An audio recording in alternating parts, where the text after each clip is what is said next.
Welcome race fans to PitStop TV. As always, we are live on Facebook, YouTube, and Twitch tonight. Cole Freilich with me in the booth. I'm Andrew Cardinale IV, and this is PitStop TV's live coverage of the L-TAC Racing League at the Charlotte Motor Speedway Roval. So going down your grid, you mentioned the two Hamiltons on your front row, wiping that one out. Then Landon Durold, one of your chase drivers to look out for. He's starting third, Ryan Duke in fourth. Go back to row 3, you've got Nate Brooker, another one of those playoff drivers. Jeremy Berger, another one of those playoff drivers to his outside. So that's 5th and 6th on the grid. A little further back, you have Jim Herrick and Chris Mathis. And then rounding out your top 10 in row 5, Mike Aiello and Mario Lapinta. Starting on row, I believe, 6 here will be Damaris Hickenbottom and Sean Deal. Row 7 will be Robert Pattengale and Chris Horn. Row 8 will be Jeff Napier and Ryder Schrauf. Mitchell Goosens will roll off from the 17th position with Christopher Lewis and Stephen Perry behind them. Both of those cars not taking the time tonight. So 19 cars, 55 laps, and one interesting 17-turn road course. To do it. The pace car is going to dive off down to the safety of pit lane behind that Toyota pit wall. We're going to enter the restart zone, and they're off and away. Hamilton Jr., a big jump on the field. He's got a woe down for the chicane, though. The whole field getting through there rather nicely. One car already in the pit lane. I think he started there. The Hamiltons go off into turn 1. Bobby Hamilton with the lead coming through turn 1. Logan Hamilton right on his trail. Ryan Duke in the Stacy Compton throwback. He's rounding out the 3rd place right now with Landon Durhold in 4th. And Jeremy Berger in the DW throwback is 5th currently. And around the making, you see everybody trying to keep it as low as they can, cut as much track out of it as possible, then screaming past. Whoa! Over the curb. I believe he knocked out our camera there, but he's going to back it up, get it going. A small mistake on the first lap, still got plenty of time to make it back. And then he was really sideways not so long ago, and he's been sideways out of every corner recently. He was sideways out of 6, heading down into 7. Now he's got company here from Bobby Hamilton, and that is not going to go to bed nicely. But Hamilton's going to dive down to the inside. Oh, and they're both going to miss the corner. Whoa! So then your top 10 is going to be Hamilton. Logan Hamilton winning stage number 1. A little bit premature to what we thought it would be. So that would explain why Schrauf was letting him by. He wanted to end his stage a lap early. Makes sense now. I believe he might be trying to dial us up here. He's in our broadcast booth. So we're going to get Logan up in here. Stage 1 winner. Logan Hamilton, do you got a copy? Yep. Well, you took a commanding stage win there. What's really the key to the race for you trying to get around this tough 17-corner course? Honestly, so far it's just been not crashing. Just making sure you're patient and just not taking yourself out. Because I saw at the beginning, Bobby had his issue in the backstretch chicane. So just gotta minimize mistakes, I think, is the name of the game right now. Well, we saw the mistake from Bobby there on lap 1, and we almost thought that he kind of burned up his tires. Were you really tire saving on that run, or what was really the game plan for that first stage? Well, I kind of was just trying to manage the gap for the first 7 laps or so, and then didn't want to kill by the end of the run, the front tires were killed, so I was just making sure I didn't mess anything up, hit anything, just saving the tires. Just not to hit anything and stuff, so. All right, well, before we let you get out of here, Logan, who do you got to thank for your stage 1 victory? Who have I got to thank? Well, I guess I gotta...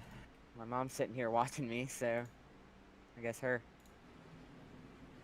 All right, well, hopefully we're talking to you later, Logan, and go get him out there, bud. Thank you. We're coming to the restart. Logan Hamilton is your race leader. Landon Durold in 2nd place to his right side. I would say outside, but really it's going to change to the inside here in a moment when they come into that final chicane to restart this thing off. Logan Hamilton already off and away, following Bobby's lead, starting pretty early there in the chicane. And wow, up and over the chicanes, everybody filing out. You see Damaris Hickenbottom on the outside of Chris Horn there, high, wide, and handsome, as I like to call it. You usually see me doing that in SRCA broadcast here on the channel. We got one car blowing the corner. That's Nate Brooker. He's going to take the shortcut through the chicane and then slow down. Yeah, I want to talk about these guys because it's 4 guys that are all right at the back end of that stage point cutoff. In fact, they're all within right now. Actually, no, Nate Brooker and Jim Herrick just had an issue. I want to go back and see that because they were in front of Damaris Hickenbottom, and then, oh, Herrick actually gets turned by Brooker. I want to see that from another angle because I wonder who's at fault for this one. Man, we're going to have a Facebook group post here soon, but we're going to see exactly what happens here through turn 7. You can see Brooker's going to look to the inside. I want to see...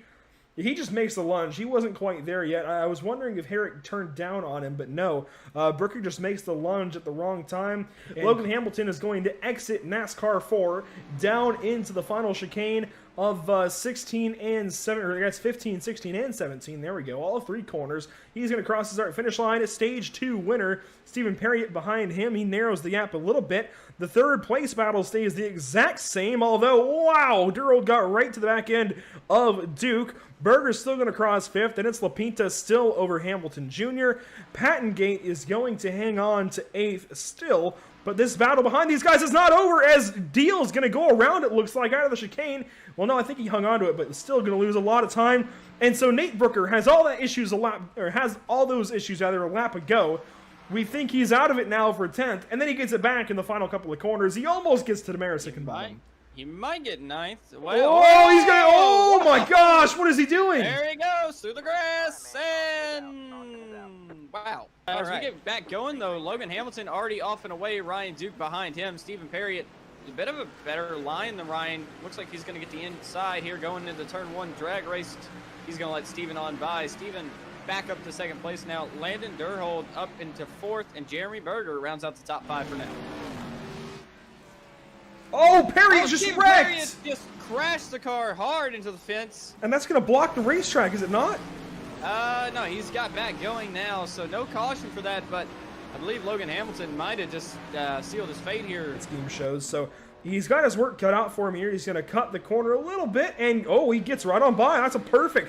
That is the textbook way of how to get somebody in turn 8. Let them run themselves a bit wide and just take that nice little cut for you that you have. It is totally legal. I know there's the yellow line, or not the yellow line, but the white and blue lines painted there. Like, you might not be able to go there, but you'll notice. Oh, it's actually Hamilton's going to blow the chicane again. And he's going to slow down and give that spot right back in the chicane there. Again, a really good run through 8. He's got 8 down, but he needs to get it's 11. It's 11 technically, that chicane. He's got to get the chicane down. He's got to get that braking zone. I notice he's braking early, but I don't think he's braking hard enough. They door slam each other. Oh, they're both going to blow it. Oh my gosh. Well, might as well just drop a gear and go at this point. You got to slow down anyway. Yeah, Ryan Duke definitely putting the pressure here on Logan Hamilton, who we've seen go unchallenged through 2 stages earlier on. Now suddenly has something to think about other than just his race strategy. He's got to start thinking about, how much time he's giving up in a corner here or a corner there. He can't give too much up, or suddenly he's going to have company. The Kodiak 93 starting to look like he's got something for race leader Logan Hamilton.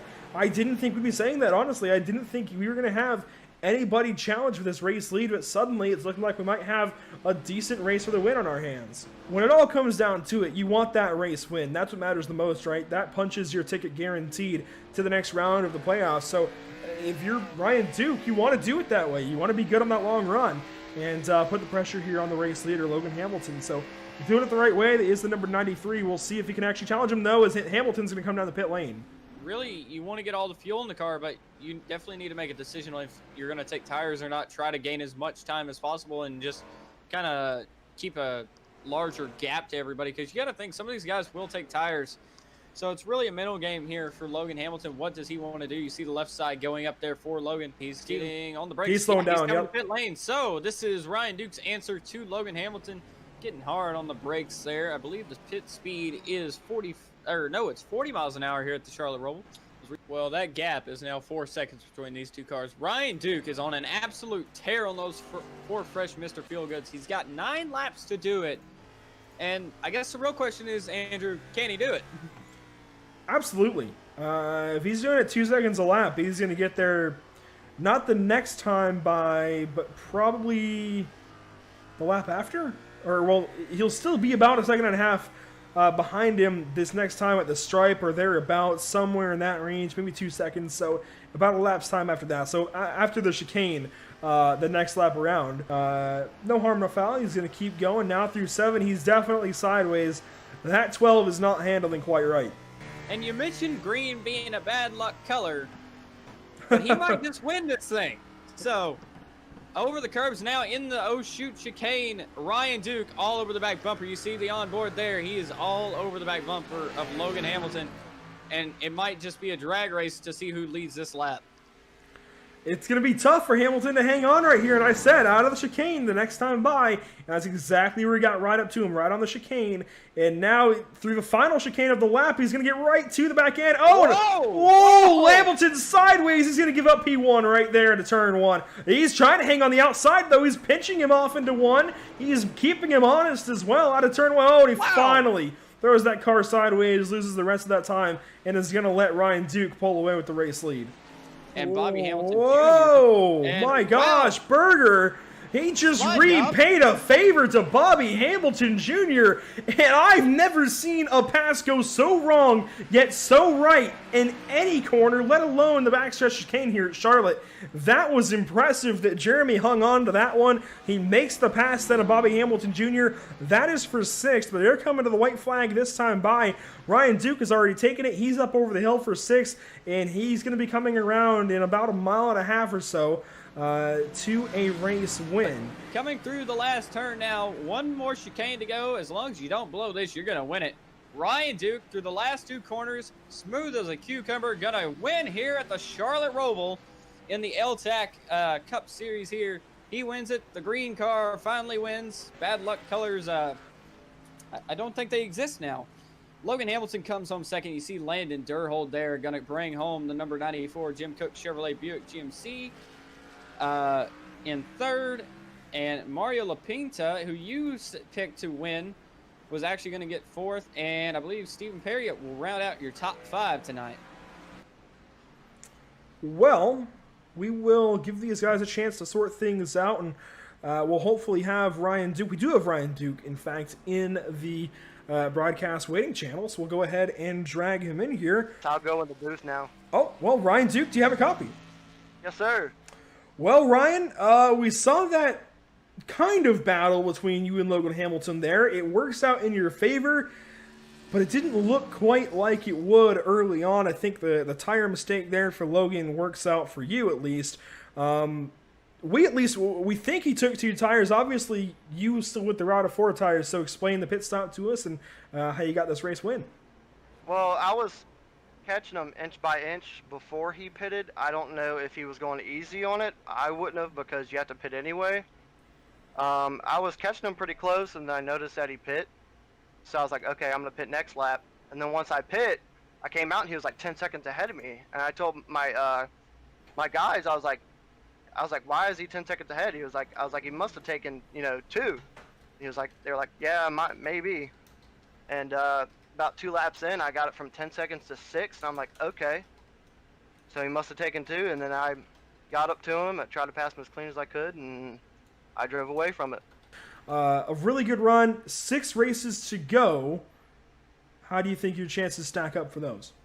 I'm a lot better at oval.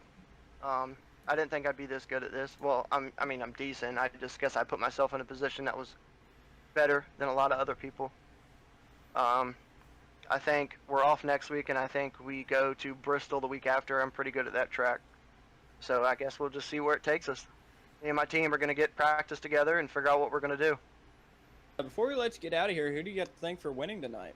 I'd like to thank L-TAC for putting on a great show always. I'd like to thank B&H, my team. I'd like to thank Stephen Parrot, Nate Brooker, Sean Deal for helping me out with everything I need. And that's pretty much it. Well, these race results are now official. That investigation on the incident was called a no call, so no further action. So this is all official now.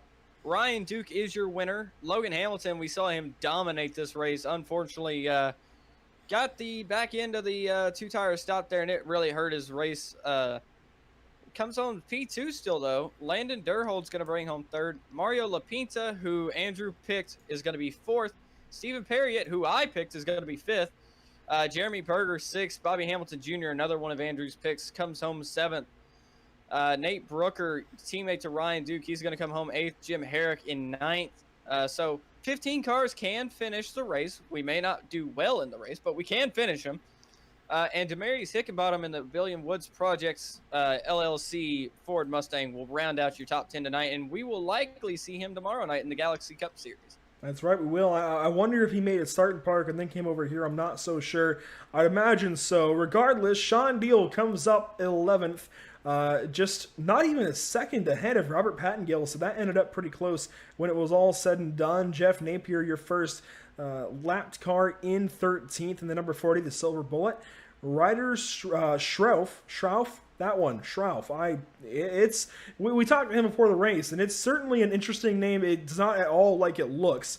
Ryder Schrauf comes home 14th. Mike Aiello then in 15th, 3 laps down. Then the 4 cars who did not finish this race. Mitchell Goosens in 16th, Christopher Lewis in 17th, Chris Horn in 18th, and Chris Mathis in 19th. Certainly would not be a good day if this was the Chris Cup Series. All 3 of those guys wrapping up the bottom of your running order. So definitely not a good day for the Chris's. Cole, it's been a great run tonight, but that'll conclude our coverage of the L-TAC Racing League from Charlotte Motor Speedway. PitStop TV thanks you for tuning in and joining us for tonight's action.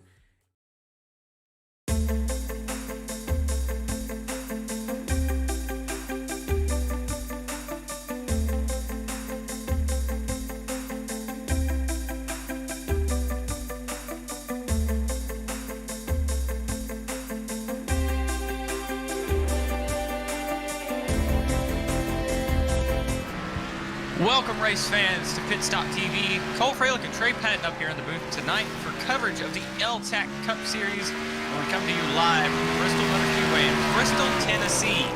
Built 60 years ago, this track has played host to key moments in NASCAR history. Whether it be Earnhardt spinning Labonte in 1999 or the infamous bump and run that Jeff Gordon put on Rusty Wallace in 2002, Bristol Motor Speedway's legacy is paved in historic moments. Now for the L-TAC Cup Series, the last time we hosted these guys, it was at the Charlotte Roval with Ryan Duke, who famously proclaimed that he was a noble guy, taking home the win after taking 4 tires late in the going and passing race dominator to that point, Logan Hamilton, with 7 laps to go. Tonight, though, is a massively different challenge that will take for a bumpy ride around this half-mile speedway for 250 laps around the last Great Coliseum.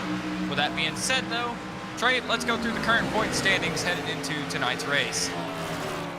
We go on tonight's race. Landon Durhold is our points leader with 2 wins on the season.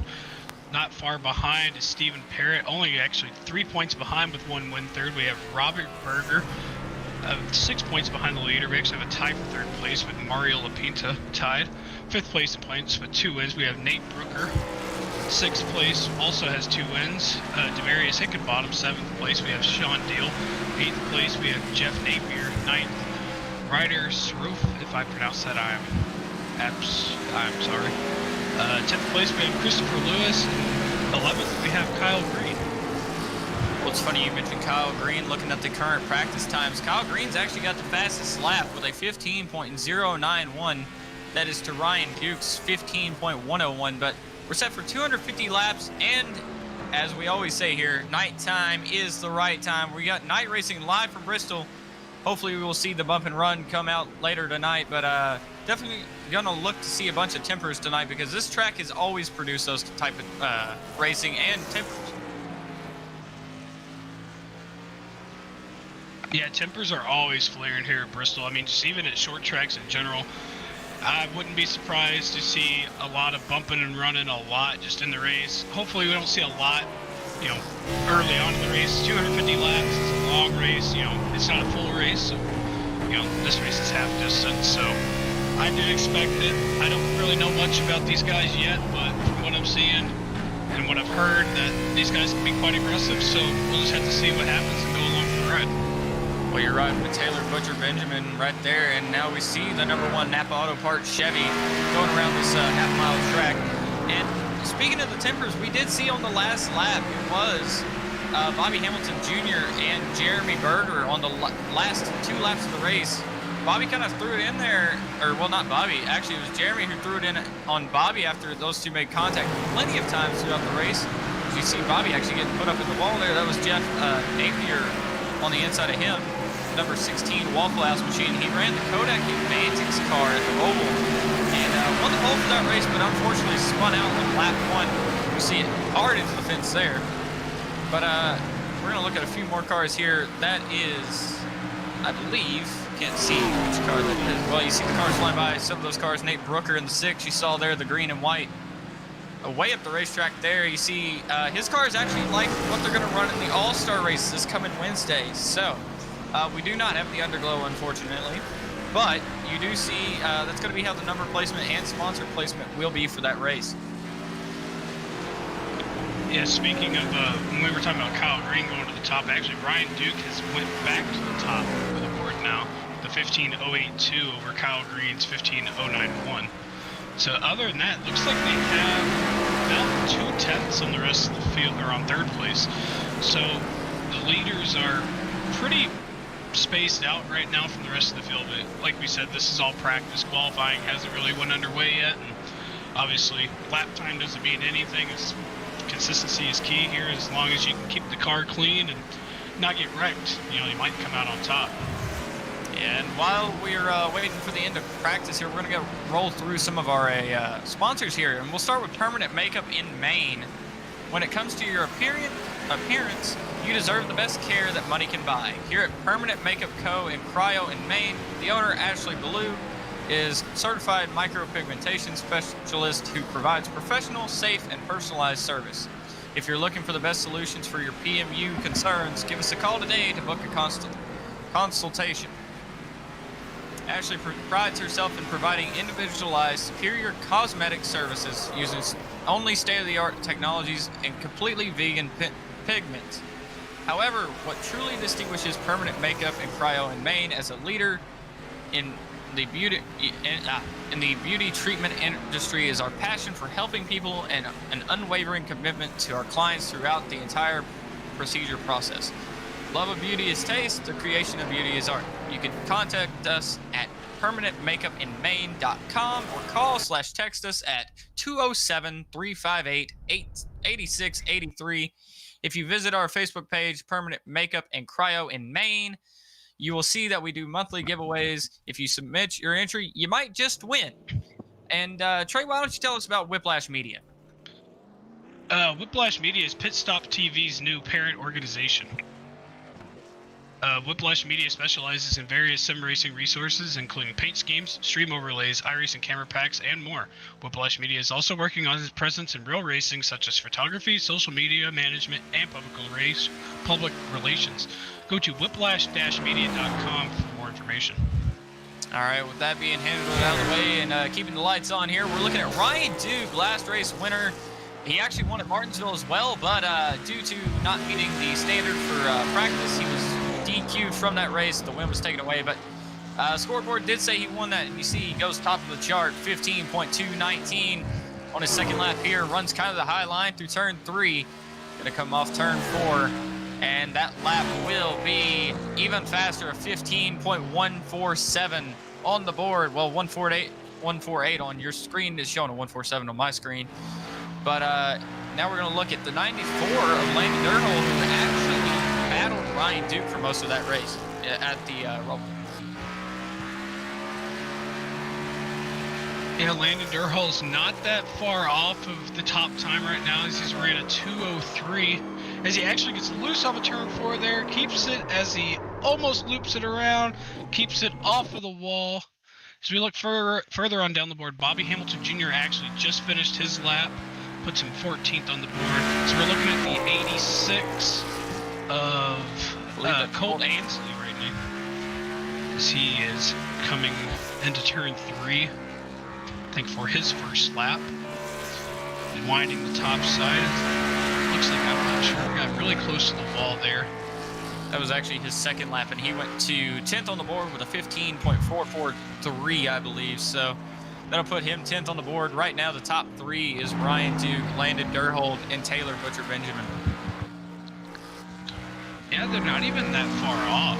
Like, you got a 147, a 203, and a 213 for the top 3. So, I mean, less than a tenth separate them. So, I mean, even the top 5 really aren't that far separated. And you go further on down the field, like you have people in the 5, 6, and 7 marks. Then obviously the people that are qualifying in the back on purpose. But qualifying is an art here, as we're actually on board with Stephen Parrot right now. Stephen Parrot goes second on the board with a 15.2 flat. Yeah, and Steven actually had one of the cars to be at the Roval. Unfortunately, got caught up in an incident. You see the Ham Wallet, number 69 Ford Mustang right there. A lot of pink on that car, so you'll definitely see it under the lights here tonight. A lot of these paint schemes got a range of colors.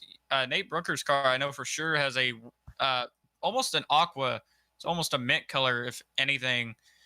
He's currently 10th on the board, but it should be a great show for us tonight. Yeah, I hope it's a good show. Bristol's always a good time, whether you're driving it or watching it. So hopefully it's going to be action-packed, and hopefully it gives the fans something to watch. Yeah, and we still got 2 minutes before we get to, well, I believe everybody's qualified except for one. That'd be Kyle Green, so we'll have to see if he qualifies here soon. But, yeah, right now, looking through the board, we've got a lot of times close. Ryan Duke's time definitely stands out to me. He's the only car in the ones, and he's in a 147, so well off into the 15 ones. There's about 4 cars in the 15 twos, and then majority of the rest of the top 10 are in the 15-3, so times will definitely be close, but I think it'll really come down to who's got a long run car tonight if we can get a clean run in. Bristol always been known for well, it's been known for crashes, but it's also been known to have a bit of a long run happening through it. Yeah, long runs definitely come into play here. When you get a long run, it's all about saving your stuff. I mean, just like any other racetrack, but especially when it comes to Bristol, the high banks of these things, you don't want to put too much wheel into the car, because if you put too much wheel, you're just going to burn that right front up. And once you burn the right front up, as you saw, I mean, just even in NASCAR, once that right front's done, you're going to go straight into the wall. And with a short track like this, you hit the wall, there's not much time to react, especially if you have a pack of cars behind you. So, but should be a 1-car wreck could turn into a 15-car wreck. Yeah, and we'll roll down our grid here. Ryan Duke with the pole tonight. Stephen Parrot next to him. Those two will fill out the first row. Landon Durhold's going to be third with Taylor Butcher Benjamin in fourth. Say that 3 times fast. Sean D will be fifth with Lauren McFadden next to him. Mario LaPinta going to start 7th with Chris Horn, who we saw drifting around the Roval in 8th. Mitchell Goosens in 9th, and Nate Brooker is going to round out your top 10 tonight. Starting 11th, we have Colt Ainsley, followed by Mike Alio Jr. starting 12th. Ryder Shroof, if I messed that up again, I apologize, starting 13th. And Jim Schrauf. And Jim Herrick starting 14th, Christopher Lewis starting 15th, and Jeremy Berger starting 16th, Bobby Hamilton Jr. starting 17th, Willie Ovadia starting 18th, and to round out our field, we have Jeff Napier in 19th, and the only guy that didn't qualify, rounding out 20th, is Kyle Green. Got a few cars struggling to get off the grid there. There they go, but field coming through turn 2. Now we will have 2 pace laps, I believe. Because iRacing, they allow for 2 pace laps when it's under a mile-long track, if I remember correctly. But I'm very surprised to see Bobby Hamilton Jr. qualify 17th. Not just because he's raced in real life or anything. He's won 3 races this season, so for him to be lower on the board, especially in qualifying, that kind of surprises me. But I feel like he may have a car that's tuned more towards the long run, so we'll definitely have to see how that shapes up, see how the number 16 Waffle House machine gets through the field.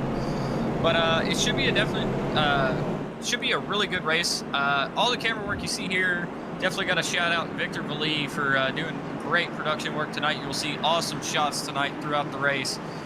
And definitely want to thank our social media guy, Emerson Ardon. He's usually up here in the booth with us, but tonight he's taking on the social media role, so I want to give a shout out to him for that. But pace car heading through turn 3 now, should duck on off. Ryan Duke, winner of technically the last 2 races, definitely won the last race at the Roval. He's going to lead him to field in the Chase Briscoe Ford Performance Racing School machine as he bunches the field up through turn 3. Green flag in the air. Ryan Duke leads him into turn 1. what a jump further on back. The inside line did not really get a good jump there as we're on board of the, well, actually we're looking at Ryan Duke now as he is reaching out one car way up the track, and that's just going to give Ryan Duke an even more of an advantage there as he's got about a 4 to 5 car length advantage going down the backstretch here. Yeah, I think Taylor might have actually gotten a little bit loose. Taylor in that one car, you see the Napa Auto Parts machine hunting down the Ford Performance Racing School machine of Ryan Duke. And Taylor, I don't think we saw him at the roll, but it definitely looks like he does have a lot of speed tonight. Behind him is Landon Durhold. We saw him actually pretty much hog the 3rd place at the roll. And then Stephen Parrott's behind him in 4th. Chris Horn rounding out your top 5. As we're seeing this battle of Stephen Parrot starting to close onto the bumper of Landon Durhold here. But we look further on back in the field, there's kind of a little side-by-side action going on. Not really quite sure who that was. Looked like they got into the wall there, but that could have just been a glitch out. But so far, it's just a lot of single-file action as Taylor Butcher Benjamin is putting the pressure onto the 96 of Ryan Duke as we take lap 5. Got a nice little 3-car battle back here with Mitchell Goosens in the 111 and Bobby Hamilton Jr. in 16. Then that's the 29 of Christopher Lewis is in the 111. Sorry about that. Mitchell Goosens in the 29. See him kind of slide up there very tight off the corner. Those 2 cars battling hard. As you see, we now got a battle for the lead. The 1 car looking all over the back bumper, the number 96. That is Ryan Duke in the 96, like we've mentioned before. He was actually out in a Stacy Compton car last time at the Roval. And me and Andrew made mention that green cars never win. I guess he finally took the notice there, switched it to a white-blue car, because usually they tend to win a lot more. We're riding on board with Taylor Butcher Benjamin here. You see, this track is very difficult. I believe it's 33 degrees of banking, and it's just a very difficult circuit. The track is a little bit cooler tonight compared to, well, it's actually kind of warm for a night race. It's track conditions right now. Well, air temp is 87 degrees, track temp 91 degrees with winds to the west at 10 miles an hour. So definitely a little bit interesting conditions for these guys, because usually with a night race you think it's cooler temps. Yeah, you would think at a night race, you know, the track temp would be roughly about 85-ish. So I mean, it is a little hotter than I expected. As Taylor Butcher Benjamin gets a really nice run down the back street over here, backs off a little bit into the corner. Looks like he's going to stay secured in 2nd. Back further at about 5th place, where the 01 of Chris Horn is kind of just chilling. Not really much going on in front of him, not really much going on behind him right now. Just kind of sitting in the catbird seat right now just to see what goes on, as we're only on lap. What is this, 13? Yep, lap 13, and Chris Horn, if you watched our Roval broadcast, you will know that man was auditioning for Formula Drift next season whenever they run, because he was all over the place, just sliding that car. Contact. Car around in turn 2, that looks like the 82 car. Oh, the 74 got a little piece of that. Oh, they're still spinning. He almost got the 44. That was Sean Deal in the 44. 82, though, that's going to be Lauren McFadden. Unfortunately, I can't really read the side. Oh, it's the Dickens cider car. The number 82 Camaro brings out the first caution tonight. We'll get a replay up on your screen.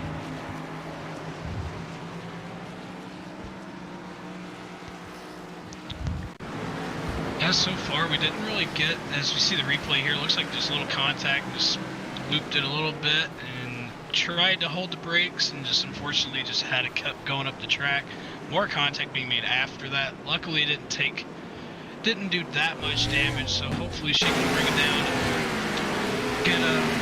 get that damage fixed and get back into this thing. As we see, looks like everybody's gonna come down pit road. Or not everybody. Taylor Butcher Benjamin stayed out, and I think the 40 of Jeff Napier is staying out because I believe he got lapped. Yeah, possibly. Actually, Jeff was kind of the start of that, because they all had to check up. Chris Horn checked up, and that's what caused Lauren to get a little bit sideways there. Got ran over by Mario Lapinta. Both of those Dickens cider cars getting into each other there. Unfortunately, you got the red and then the white and green one. Was race leader Ryan Duke's going to bring it to his pit stall here. Definitely will be interesting to see what the strategy is here because, well, we only ran 17 laps on these tires. 2 tires may be actually the call here, as it looks like Ryan Duke is going to take 4 this time, though.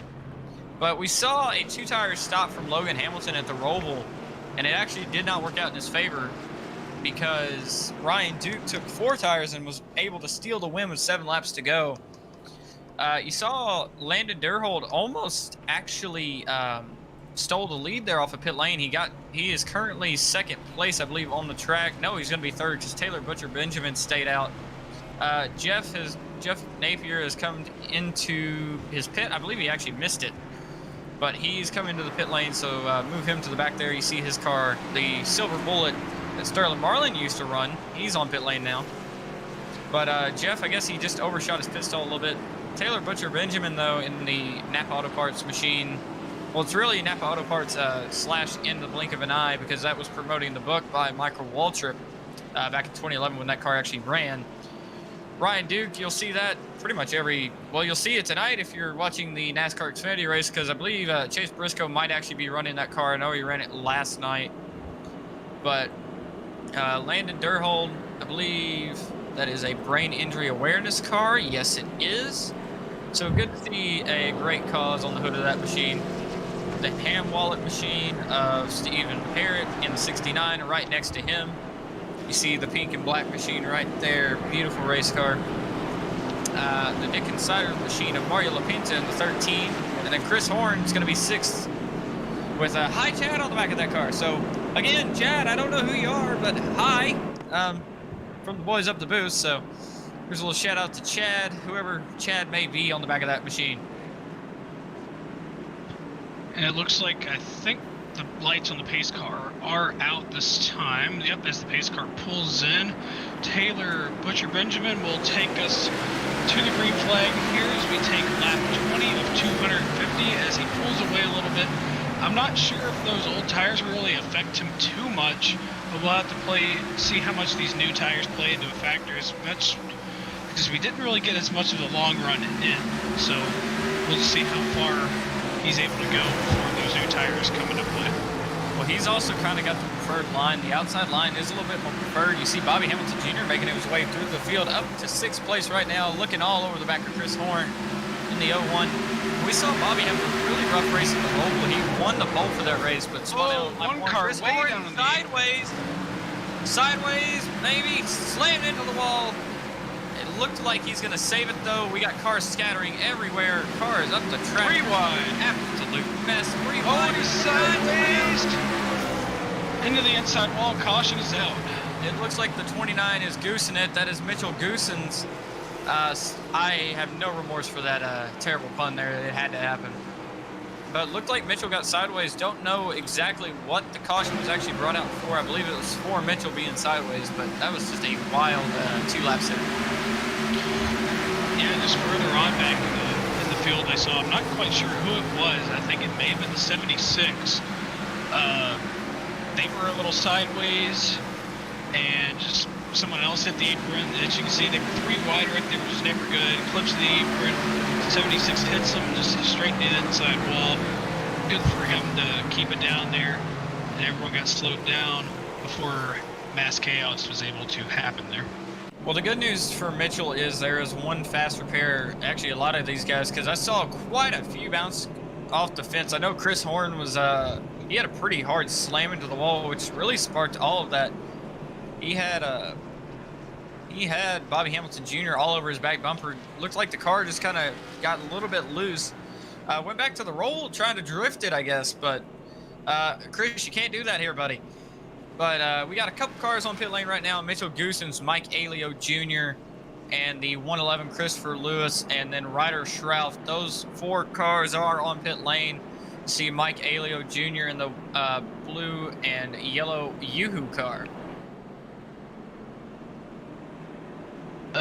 So that was a pretty decent run at first. I mean, you know, obviously it was only 2 laps, but you know, 2 laps is not going to be enough for those new tires to come into play here, because the one of Taylor Butcher Benjamin, his tires are already up to temperature as they're trying to get all of their tires up to temperature now. So I think it'll take a longer run for them to actually get their tires heated up.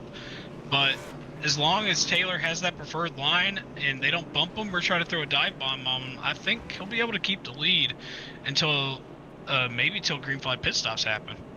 Yeah, definitely. Taylor, he's done a great job of actually keeping the lead, but I just think it'll be interesting to see how those old tires will play out over the course of the run here, because with iRacing's new tire model, the right front is such a very can't find the word I'm looking for here. It's a very fine line you're balancing between burning off that right front and burning off the rest of your tires, because you definitely don't want a car that pushes so hard on the right front. And this is an open setup league, so anybody can tune their car how they want to run it. So if you want to burn the right rear off, go right ahead. You can do whatever you'd like. And Trey, we actually covered the IORL earlier this week, and we saw it was a different tire model, but we saw kind of a similar scenario. We had guys, including myself, that was in the race, burning off our rear tires because those cars were so loose. But here at Bristol, you're kind of, the way the loads are with 33 degrees of banking, it really takes a toll on those right sides. Yeah, for sure, because I know in the IndyCar, everyone was just trying to throw around the weight jackers, trying just to balance the car out, you know, and really, correct me if I'm wrong, but I don't even know if we have in-car track bar adjusters in iRacing yet, so I'm pretty sure the only thing we can adjust in-car is the brake bias, correct? In-car, yes, brake bias is the only one, but when it comes to pit stops, you can change the perch offset of the springs, which is kind of like changing, I guess, the spring rubber for the most part. It does affect, well, it's kind of like changing wedge on your car, so you do have the wedge adjustment. But we're getting ready to go green here. Taylor Butcher Benjamin leading them with Ryan Duke next to him. These two will lead them to the green, been up front all night. Taylor goes, and the green is back out. He gets a pretty solid jump over Ryan Duke heading to turn 1. Ryan Duke running that outside line. You see everybody move up there already. 5 cars pretty much under a blanket, though, here. You see Ryan Duke leading to the line of Stephen Parrot, Landon Durhold, and Bobby Hamilton Jr. as Bobby's actually going to go to the outside of Landon for, I believe that was 4 spots. So Bobby Hamilton Jr. moving through the field. We got another yellow out, though. I believe it's for Jeff Napier in the 40, because I saw him stopped at the entrance of pit road. I'm not quite sure. We'll have to try and figure out and get a replay for that. All right, so we're taking a look here. I can't confirm it was Jeff Napier. He gets on the outside of the number 56. That's going to be Jim Herrick. Coming down through turn 3, has to get on the brakes for the 114 and just slides it sideways. Yikes. Car is going around him. Barely gets it in there, and I believe he passed the commitment cone, so he said, all right, I'm just going to go into pit lane now. Props to everyone right there to avoid him and for him to keep the brakes locked up to not go up the track. You know, some people just don't know how to do it, and fortunately for everybody here, he does know how to do that, so that prevented from race cars getting torn up. So that just means we have more cars to put on a show for you guys tonight. Yeah, and luck of the draw for Jeff there. He was in the best possible scenario, because around here at Bristol, it is very hard to slow up for a wreck. I know personally, I've done a few races myself here, A-Open and all that.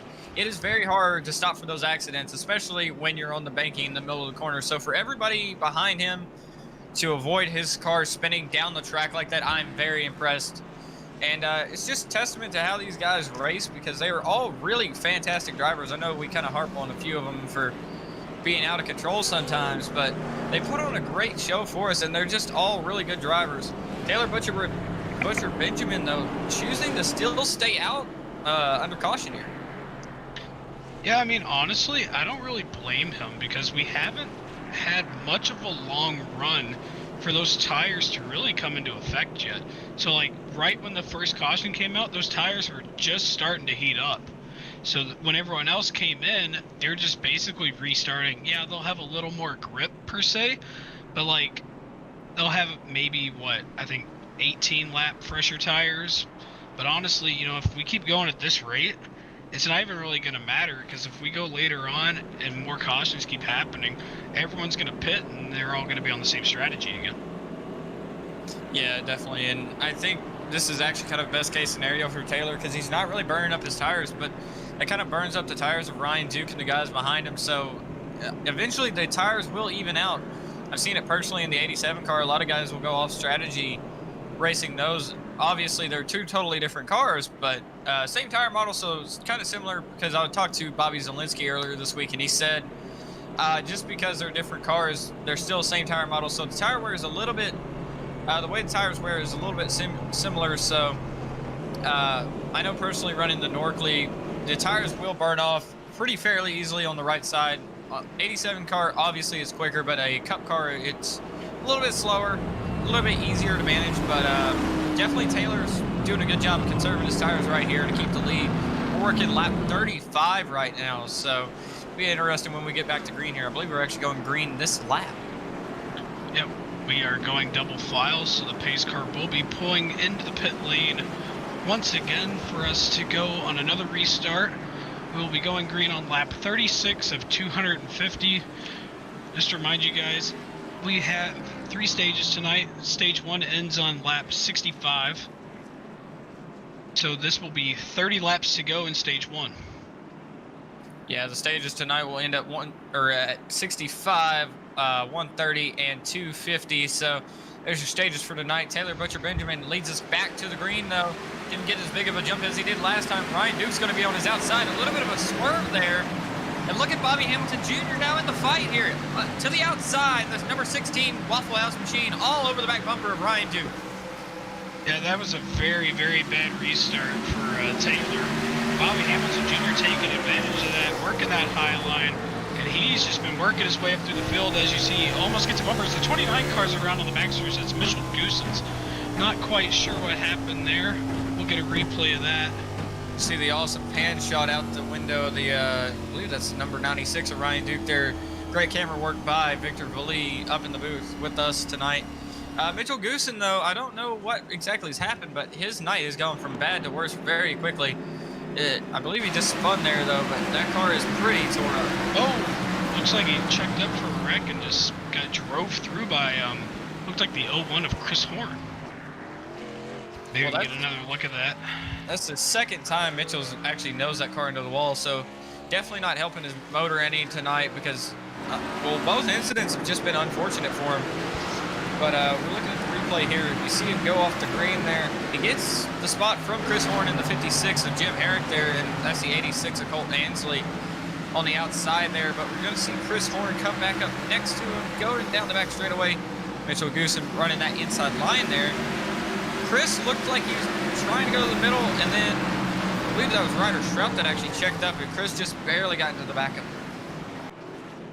That's very unfortunate for Mitchell Goosens. You know, that's twice he's ended up into the inside wall, so depending on how much damage he has, you know, that might be the end of his night. Unfortunate, because we're only 40 laps in tonight, and it's very early. It looks like his night might not be over as we just see him pass the pace car. Yeah, so he goes around the pace car, possibly, oh, he looked like he got a waiver in there, possibly having to go lap down for something, maybe a technical issue. But he will get that, whatever lap he lost back. He is 7 laps down on the track, so definitely going to have to work his way back through the field tonight. Bobby Hamilton Jr., though, highly impressed. He started, I believe, 17th on the grid tonight, and he's up to 2nd. So I think my little shtick about him not qualifying good, but having a good race car is definitely coming true right now. He was in the Kodak car a few weeks ago, so big switch up for the number 16 tonight. But it looks like Ryan Duke, I don't know where I got Ryder. Well, it's been Shroud. But Ryan Duke leading the field here, kind of where he's been the whole time we've seen him. I've never seen him lower than 4th place. Yeah, the top 5, just from what I've seen lately, just kind of seems to be the same guy. So we kind of have a trend going on here. I wouldn't be sleeping on Bobby Hamilton Jr. though. As we saw early on, you know, he seems to be really quick. Qualifying, he could have just been running a different set for qualifying, and as we see now, his race set is coming alive. You know, as we said, he started 17th and coming up on the latter half of stage 1, and he's in 2nd place right now, so he might be able to pull one out and get a stage victory tonight. Yeah, hopefully Ryan Duke, though, been class of the field ever since we first saw him. Maybe he'll win the stage, though. We got about nearly 20 laps to go in the stage. I believe it's about 23 to go in the stage. And I believe we're going to go this lap. So Ryan Duke leading. Bobby Hamilton Jr. is outside. Then you got Stephen Parrott third. Taylor Butcher Benjamin fourth. And Landon Durhold in fifth. So that'll be your top 5 on this restart. And I don't expect it to switch up as much, but I definitely think we'll see some positions move throughout this top 5. As you see, the pace car leads them through turn 3. Ryan Duke going to be the control car on the inside line next to the number 16 of Bobby Hamilton Jr. Field comes up to the restart zone, and the green flag is out, and Ryan Duke going once again, gets a little bit of a jump on Bobby. But Bobby's going to sail it around the outside with Bobby Hamilton Jr. taking the race lead. Yeah, what a good restart for Bobby. He has the preferred line there for the outside, and he is just gone. He's got about a 3, maybe about a 5 car length advantage now, so, I mean, just, that car is really coming alive, and I honestly did not expect him to jump out. Look, he's almost got a second lead here. Yeah, very impressive restart there for Bobby Hamilton Jr. Second place, though, Ryan Duke. He's got a challenge from Stephen Parrott all over the back bumper. And a caution, yellow 1. Oh, the big 01 in the 114 car. I believe that's turn 1 where that mess there. Chris Horn, Willie Oviedo, both involved in that. Chris Horn's missing the front end of his car. We got the replay up on the screen here. It looks like Willie caught the wall, got into Chris Horn. And those cars went hard into the front stretch wall. Went for a ride there. The 40 of Jeff Napier just squeezed by the end of that. So it's fortunate for him to not get any more incidents for him right now. Yeah, you see another angle of that, and both of those cars hit very hard. Would not be surprised if there's no, if there is front end damage there. Oh yeah, he lost his whole front clip. Whole nose of that car is gone. So, luckily, the car still says hi, Chad. So, hi, Chad, whoever you are. Oh, no, I believe he's actually stopped short of his box here, so that's very unfortunate for Chris Horn. Looks like the motor blew right before he got to his pit box, just a few stalls away. They'll push the car up to there through iRacing's towing service. But, unfortunately, hi, Chad is not going to be the best moniker on the back of that race car tonight. I definitely do think it's funny, though.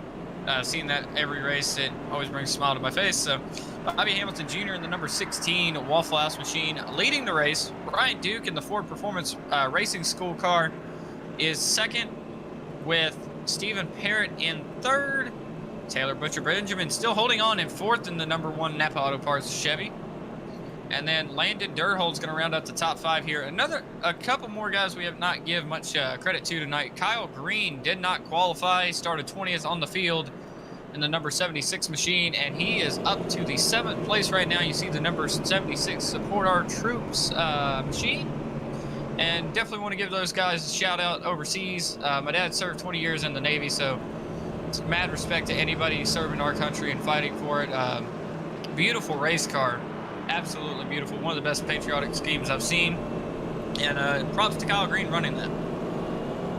And then right behind him, you see Nate Brooker sporting that car, more of a look that we'll see next Wednesday for the NASCAR All-Star race at Bristol. Yeah, you mentioned the All-Star race. It'll be right here under the lights Wednesday night. So it's finally moving from the Charlotte Motor Speedway. Not really what we planned to happen, but NASCAR decided, hey, Corona's kind of caused us to limit some stuff, so let's go to Bristol, see how it works, and add some stuff. I know they're going to have underglow under the car, so that'll be a fun thing to see. They will definitely be lighting up the night with those cars, having the underglow on them. I don't know how they're going to do it, but I believe I heard it will be manufacturer specific. I believe that was a rumor I heard. But I would definitely like to see them do it like the Chip Ganassi guys did down in Nashville, which I know me and Trey are kind of more local to Tennessee-wise. When they had burnouts on Broadway in Nashville, they had specific underglows for Kyle Larson and Kurt Busch's paint schemes. Yeah, that was actually something that I thought was really, really cool, but I never thought they'd actually do it for a race. So that'll be really something interesting to see, as I will actually be in Bristol next week, so that'll be something pretty cool to see in person. Well, getting ready for the restart here. Bobby Hamilton Jr. is elected to take the inside. There he goes. Off before the green really comes out. You are able to take off whenever you like. Bobby Hamilton Jr. getting a little bit of a jump there. That way you can get back up to the outside. Try to extend that gap over Ryan Duke. Yeah, he arced the corner, and as we're looking at the 96 of Ryan Duke right now, don't be sleeping on Stephen Parrot, as he is not that far behind, as well as the 94 of Landon Durhold and Taylor Butcher Benjamin, as the battle goes on for 4th place right there. And Stephen Parrot now up to the inside of Ryan Duke. They make contact. Ryan Duke in the pit. Landon Durhold a hit on the side there. And we got cars scattering everywhere. I believe Ryan Duke actually saved that. Yellow is back out for, I believe, the 4th or 5th time tonight. It has been a wild one here at Bristol. When we talked about that pre-race, this track is going to bring out some tempers, and looked like just a little bit of contact there between Stephen Parrot and Ryan Duke. You got the replay up on your screen. Stephen goes to the inside, slides up a little bit. Ryan didn't really move his line any. Stephen just slid up a little bit. See, he got the inside. Oh, wow, he got a pretty heavy hit into the outside wall. He got the right side of Landon Durhold's car as well. So both of those cars getting heavy damage here. And big props to Landon to actually hold on to that thing. He got bodied, and he just drove away like nothing happened. So it looks like we're gonna get another look at this incident here. As we go into the turn here, Stephen Parrot just washes up the track. Yeah, it looks like Ryan just kind of held his line there, and there wasn't any. I wouldn't say put the blame on anybody. That's just a racing incident. Yeah, it happens.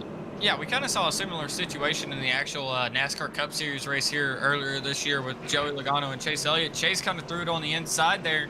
The tires didn't really grip like he thought it would. It just slid up the hill, and both of those cars went into the fence. Kind of the same scenario here, though. Maybe that could be attested to the heat cycles in the tires, because we've been on these tires for quite a while now, about 30 or so laps, and starting and stopping again will definitely take a lot of the wear out of those tires. Yeah, definitely.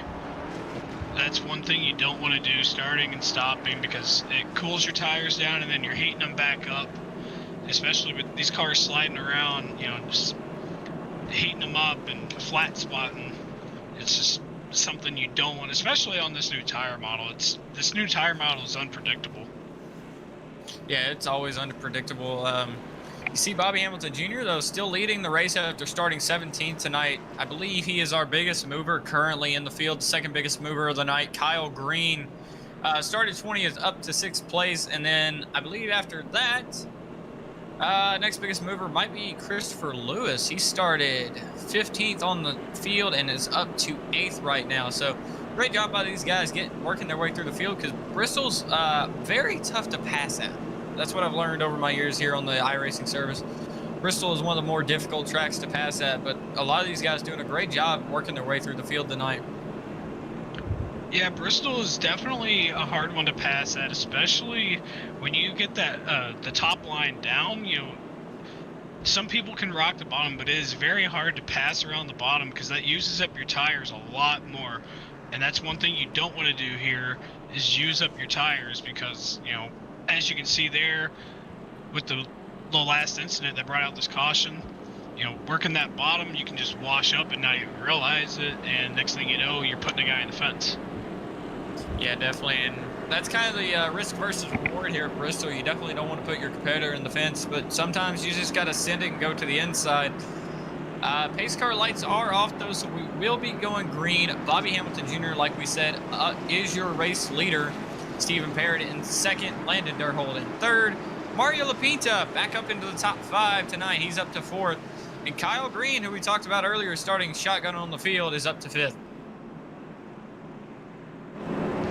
6th place, we have, lost my train of thought there. I apologize. We have Nate Rucker, Christopher Lewis in 7th, Lauren McFadden in 8th, Ryder Soroff in 9th, and Colt Ansley in 10th as the pace car comes off, and Bobby Hamilton Jr. off to a good start. Wiggles a little bit there as Stephen Parrot makes the run and goes up to 2nd place. Looks like Bobby Hamilton Jr. got a pretty solid restart there. He's opened up a pretty solid gap over Stephen Parrott. That's going to be about a 0.2 of a second gap at the line there. 0.3 of a second now. Landon Durhold almost a second back from these two, but he's got company from Mario Lapinta in the number 13 Dickens Siders car. As the number 76 almost gets into him, that's Kyle Green. Nate Brooker now looking on the inside of him. Not going to think about it. Slaps the wall there a little bit. Now he looks to the inside and can't get it done there, but he's going to try again here in turn 3, I believe. And can't get it done there either. Kyle Green still holds the position, but we got a battle for the race lead. Stephen Parrott up the track. Contact. Bullies Bobby Hamilton up the track. A little bit of bumper rubs here. Whoa, Bobby, where are you going? Caution's out. One up and over. Bobby's around at the front straightaway. We got a lot of things happening here. We have about a 4-car wreck. I think it was the 86 of Colt Ansley actually went up and over as he's actually back on 4 wheels and driving now. But as you can see, the back of the link is completely gone. As we get to replay here, we're going to go watch the 86 of Colt Ansley here. Looks like this man had a ride, McFadden. hit the inside wall, went up the track. And that's Taylor Butcher Benjamin, one of the cars we saw up front all night. Ryan Duke in there as well. Looked like Ryan got slowed down in time, but Colt went for one heck of a ride there. And it looked like it was just hard racing between him and Lauren McFadden. Got another angle of it here. You see Colt Ansley all over the back of the 82 machine, who was all over the back of Nate Brooker. That was a big battle we were watching earlier on in the run. Colt goes to the inside, and Lauren just comes down into him. Colt catches the pit wall up into Ryder Strauss and Taylor Butcher Benjamin. The 45 or 44, sorry about that. That is Sean Deal was also involved in that. Yeah, very unfortunate. And now I think that might be the end of the stage here as we're coming to lap 65.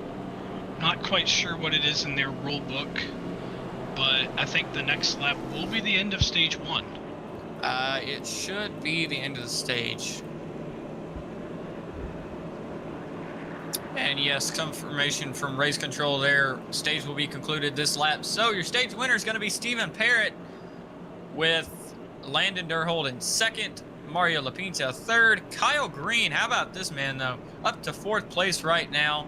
Doing a great job starting 20th like we mentioned before. Nate Brooker is up to 5th after starting 10th tonight. A couple of the bigger movers. Christopher Lewis up to 6th after starting 15th on the field. And Taylor Butcher Benjamin, his car is still pretty torn up after he started 4th, but apparently I don't know what we had going on there, but there was a few tippers in the chat there. But Colt Ansley looks to be back on the field here.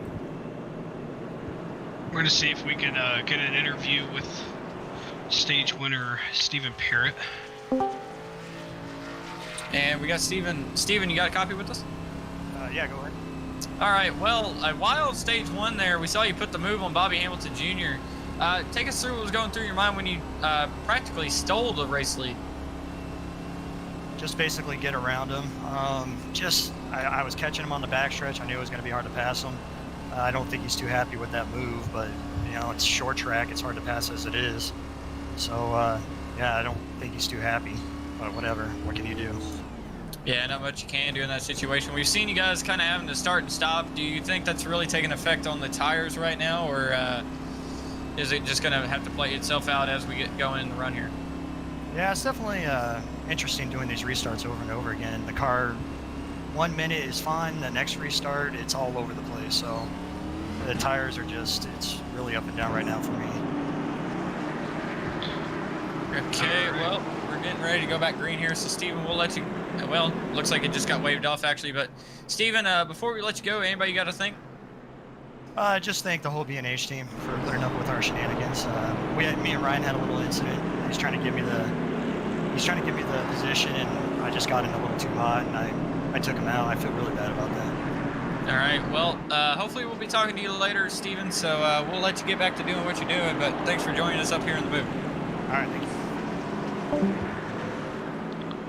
That was Stephen Parrott. So he's going to be the leader on the restart here. We were not expecting to almost go green there, so apologies on that. That was on our side of the deal there. Nate Brooker, though, look at him up to second right now. I believe we had a few pit stops there.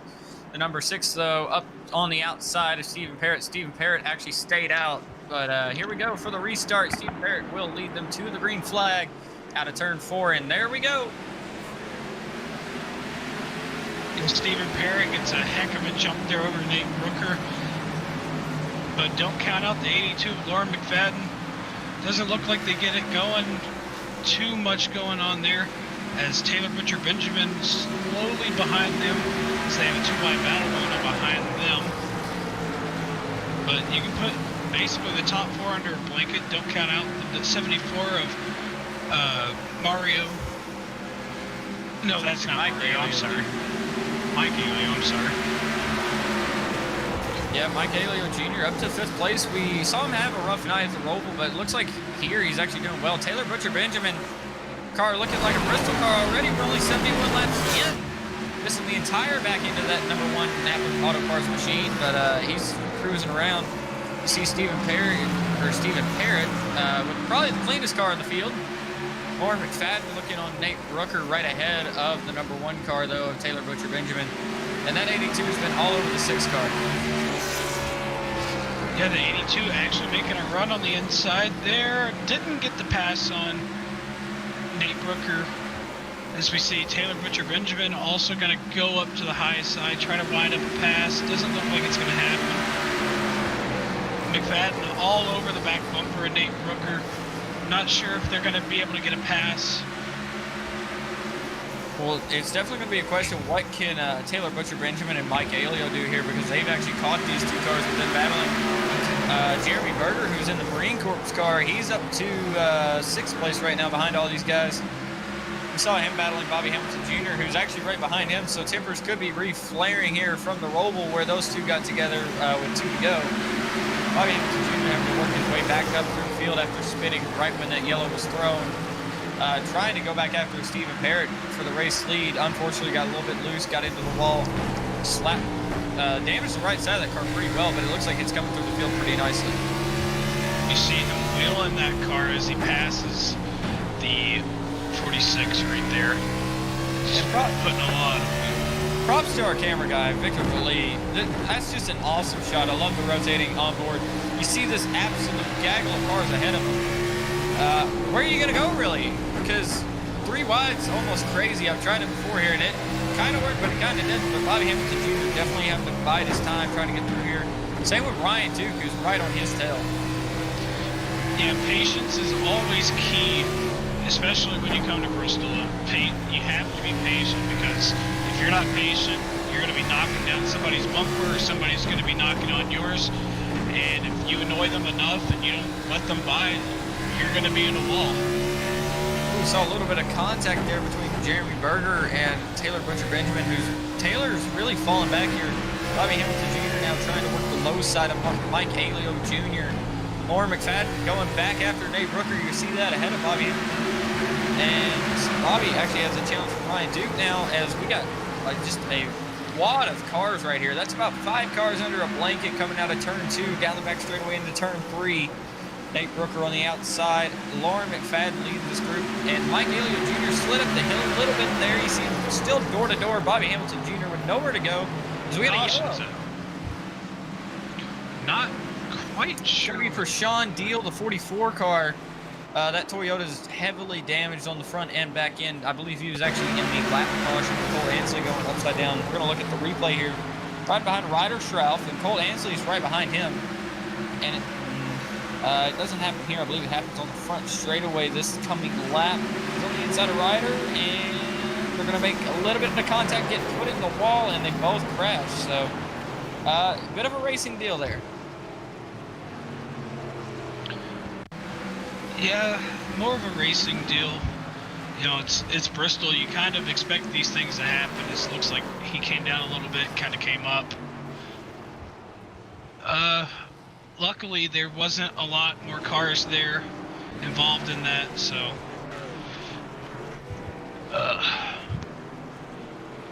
it could have been a lot worse than it was. Yeah, well, while we're under caution, we're going to take a quick break, and we'll be right back live from the L-TAC Cup Series at Bristol.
And welcome back to live coverage of the L-TAC Cup Series, live from the Bristol Motor Speedway. We got Mike Elio Jr. out front here. Stephen Parrot in second. Pace cars getting ready to pull on off. We got a extension of the yellow, actually, so that's interesting. But we do have, while we got this little break here, Mike Elio Jr. is your race leader. Stephen Parrot in second. Lauren McFadden is third. Ryan Duke back up to the fourth spot. We saw him lead a lot of laps early on in the night. Bobby Hamilton Jr., we saw him steal the lead and then get pretty much bullied out of the way there by Stephen Parrot, who talking to him under the stage break. Stephen said that it's pretty much you just got to send it. If you're looking for more racing action after this, definitely check out the Summer Shootout Series that we just broadcasted. I know Andrew Cardinale and them were in the booth for that one. They said that it was a pretty solid race all night long, but we're getting right back to go here. Mike Elio Jr. will lead them to the green in the Yoo-Hoo Toyota Camry, the number 74 machine, doing a great job of getting through the field. He started 12th on the night, up to first right now, but Stephen Parrot to his outside. He's had a fast car all night long. As we're green, is big crash on the restart. Oh, that is not what you want to see. Bobby Hamilton Jr. got Ryan Duke's involved around in in that. turn one. I believe Lauren McFadden had a piece of that with Ryan Duke. Bobby Hamilton's missing his front end, and that could have been a case of old tires. Stephen Parrott's even got damage. So we're going to look at it here, slow motion. Mike Elio Jr. leading the green here. You see him pull off a little bit, and then he gets going, spins the tires, and right up into Stephen Parrot. Bobby Hamilton Jr. nowhere to go, runs barely into the back of him. Just a case of old tires and possibly a slicker track. The track temp is 89 degrees, so it's a little bit hotter track than you would expect for a night race here. Yeah, track temp plays into a factor there, and tire spin, old tires. Just very unfortunate, on the restart too, the two leaders get involved in that, and then everyone behind them. Kind of like what I said earlier, this track is so small to where just something like that happens. What shouldn't be a wreck turns into a 5-6 car pile up. As we see there, just a lot of the cars we've seen up front were just taken out. Yeah, a lot of the front runners too. You saw Ryan Duke get a bit of damage there. He's actually fallen back to 6th place because of that. Bobby Hamilton Jr., another car that's been strong all night, getting the front end ripped off of his car. I believe he may have pitted to get that damage fixed. Don't see him anywhere. Don't know where he is. Oh no, he's actually stayed on track. He's 4th place right now behind another car that's missing the back bumper. That's Taylor Butcher Benjamin. So basically, if you're a lead contender in the first 50 laps of this race, you now have a missing panel somewhere on your race car and you're up front. I mean, that's Bristol. I mean, it wouldn't be a Bristol race without it. It's always nice to break out the modified division. Yeah, we do have the modifieds here on the service, but I don't think anybody usually runs them. But hey, I mean, we can just fire up a couple and they'll be competitive with these cup cars. Yeah, the modifieds are always fun to run, but unfortunately that's not what we're running here. We are running the cup cars. You may be fooled at a first glance. We got the race info here. We have 9 cautions so far. That's 45 laps, and we've had 6 lead changes over the 93 laps so far. Yeah, and those 6 lead changes have been among Stephen Parrot, Ryan Duke, Bobby Hamilton, and Taylor Butcher Benjamin. Those have been the 4 main characters at the front, and then you had Mike Elio Jr. Up at the front there, spun his tires. Unfortunately, he's now been relegated to 17th. You see the Yoo-Hoo car there. Still plenty of damage all over that machine. A lot of these guys have already used up their fast repair, so we're going to see a lot of bent quarter panels throughout the night. Oh, for sure. Bent quarter panels, missing panels. I mean, we've already seen a lot of stuff going on right now, but, you know, we're not even halfway through this race yet, so I wouldn't even say we haven't seen anything yet. I do want to correct myself. I've been calling him Mike Elio. It's Mike I-L-O Jr., so apologies for that all night. But Stephen Parrott with no front end, the modified man himself, out front here with Lauren McFadden to the outside, and we got another extended yellow. I believe we have not fully gotten the field. I don't think we have the scoring figured out. I believe that's what the issue is here, so we'll get that sorted and we'll get back to racing here. But Trey, it's been a pretty wild night so far. Indeed, I don't even know if wild. It's been wild so far. I mean, we have a lot left in this race. Wild is. It's a hell of a race for sure. It's just.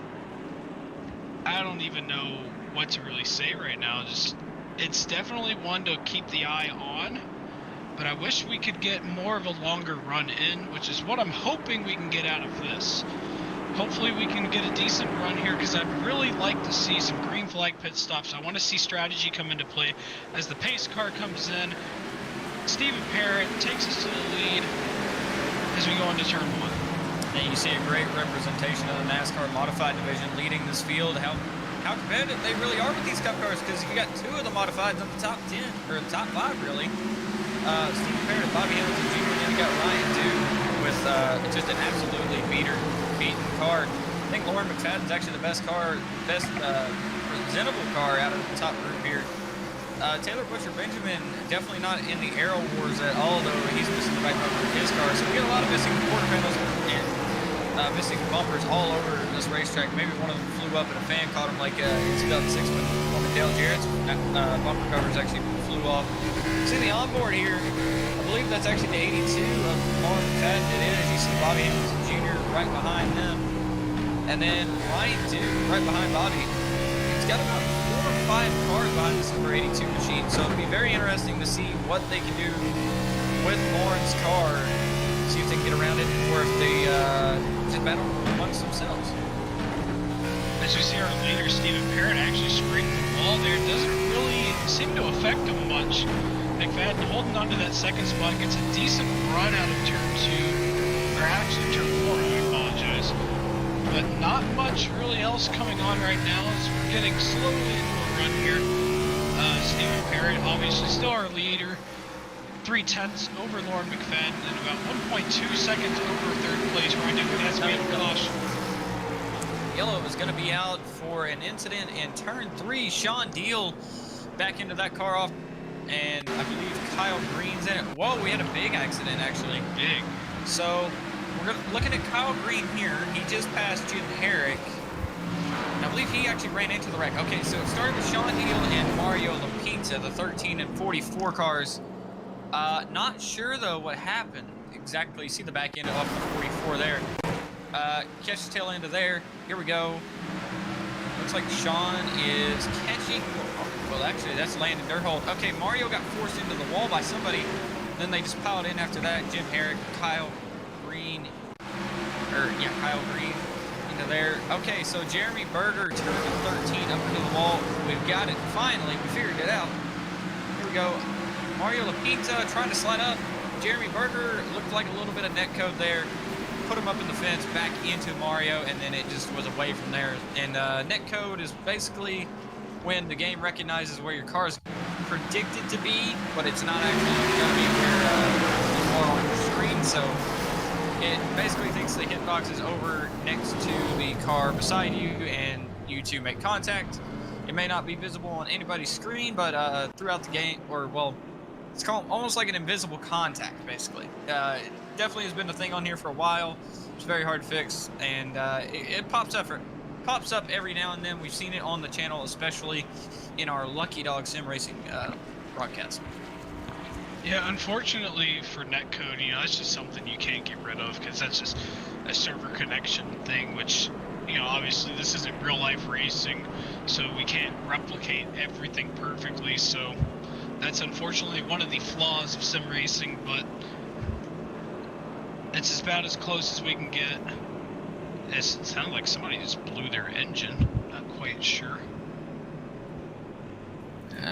We got a few cars on pit lane. Not sure if any of them are actually blown motors. A few cars on pit lane. Kyle Green, Willie Ovita, Mike Aiello Jr., Sean Deal, Landon Durhold. Landon Durhold, he's actually been up front all night, so a shame to see his car on the pit lane, probably getting some damage fixed. We do have the pace car ahead of the field. It could be 2 to green. Let's see if we're going to get the 1 to go here at the line. Yeah, we get the 1 to go. We could extend the yellow, though, because I don't think we have all the scoring figured out, because we have a few cars coming out of the pit lane right now. So we may have to extend the yellow, let them catch up. But as of right now, we're going green. See the back of the pace. Well, there we go. We mounted the camera too far inwards of the pace car. Couldn't really see there. But we just had Victor yank it out. So all is fixed there. Pace car showing the field behind him. You can see the amount of damage we've dealt to these cars. Awesome turn 3 shot right there. Pace car is going to lead the field to the green. And Stephen Parrott, still running for the NASCAR Modified Division, going to lead him to the green out of turn 4. Here we go. Stephen Parrott, great restart for him. Looks like the inside line kind of got stacked up there. Lauren McFadden up back up to second. Bobby Hamilton Jr. now battling Ryan Duke for the 3rd spot. Could make it 3 wide. No, got to think better of it. Smart move. It's only lap 107 out of the veteran NASCAR star out of Nashville. And Lauren McFadden now has the challenge from Bobby Hamilton Jr. Not much of one. Looks like Bobby's car is actually going to fall off a little bit. Ryan Duke all over the back of him with Nate Brooker all over the back of him. But we got a battle for the lead here. Stephen Parrott with Lauren McFadden up. Oh, Lauren McFadden actually into the wall there. Up to. I was going to say they were up to the outside of Stephen Parrott. But slapped the wall there. Bobby Hamilton Jr. now on the prep. Yeah, you can put this top 5 really under a blanket. It's pretty close action. Bobby Hamilton almost gets up into the wall there as we see 96 of Ryan Duke, who's been up front really all day, just kind of making his way back towards the front. So we're back looking at Lauren McFadden, trying to make a run for Stephen Parrott's lead. Ryan Duke now battling Bobby Hamilton for the 3rd spot. Looks like Ryan's actually going to be on the bottom, which we've heard is not the preferred lane. Almost gets it there off the corner. Can't get it done. May get it down here in 1. See the onboard. I believe that's Ryan Duke's onboard. We'll look out the side window of the machine as he's around Bobby Hamilton Jr. Nate Brooker. Oh, Nate Brooker around Taylor Butcher Benjamin into him. Looks like still green. Still green. We're all good. great save by Nate Rucker. It looked like him in the 111 made contact there. That was Christopher Lewis in the autism awareness. Oh, the 83 or 86 car and the 46 around in turn 3. So that would be Colt Ansley and Jeremy Berger. We saw Jeremy actually get into Bobby Hamilton last time we were out at the Roval, and been a few quarter panels there late in the going, a little bit of tempers flaring. But we'll get the replay up on your screen here. Colt Ansley having another immense, well, he's part of the no bumper gang as well. He's got no deck lid either.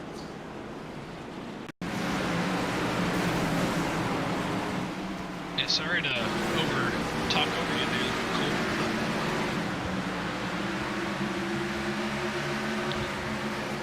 Saw the caution, so I wanted to point that out.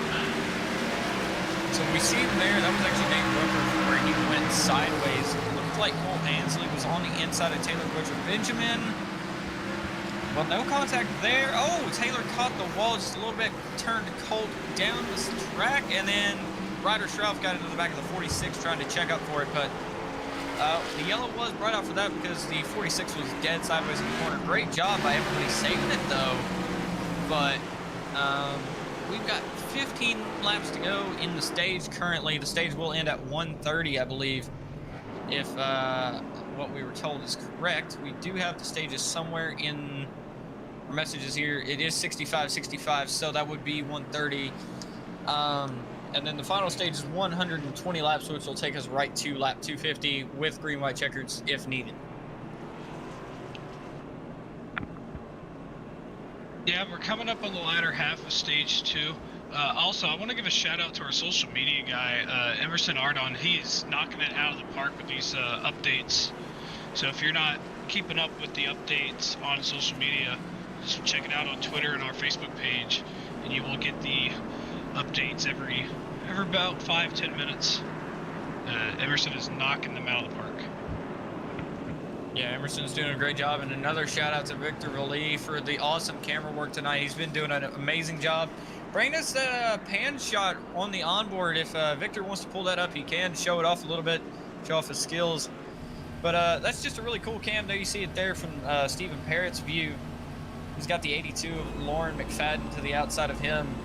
And you just see that's an awesome camera shot, especially for here at Bristol. So definitely cool to see. You see Stephen Parrott driving the wheels off that thing. Drove the whole front bumper off of it already, along with a few other cars in the field. We've had a couple cars drive off their back bumpers, but yeah, that's typical Bristol for you. If you are not missing a panel at the end of this race, I don't think you've actually raced here. I can agree with that 100%. It's just like Martinsville. If you don't leave, if your car is clean, you didn't do it right. And it is funny we do mention Martinsville because Ryan Duke was, technically the winner, but we, like we said earlier, stripped to the win because of the lack of practice he had. He did not meet the requirement before the race, so I can't remember who got the lead in the end, or got the win in the end, but Stephen Parrott going to lead us to the green here, working lap 118 of 250 tonight at the Bristol Motor Speedway. Green is back out. Stephen leads him to the green. Great jump by him. And it looks like Lauren McFadden's going to hold on to that second spot for now. Ryan Duke to the inside, though. Power move out of that number 96. Still on the inside. They're going to try to slide up. Maybe can't get it done here. Maybe that damage, even though Bristol's not a very aero heavy, could be playing a little bit of a factor into Ryan Duke's run here.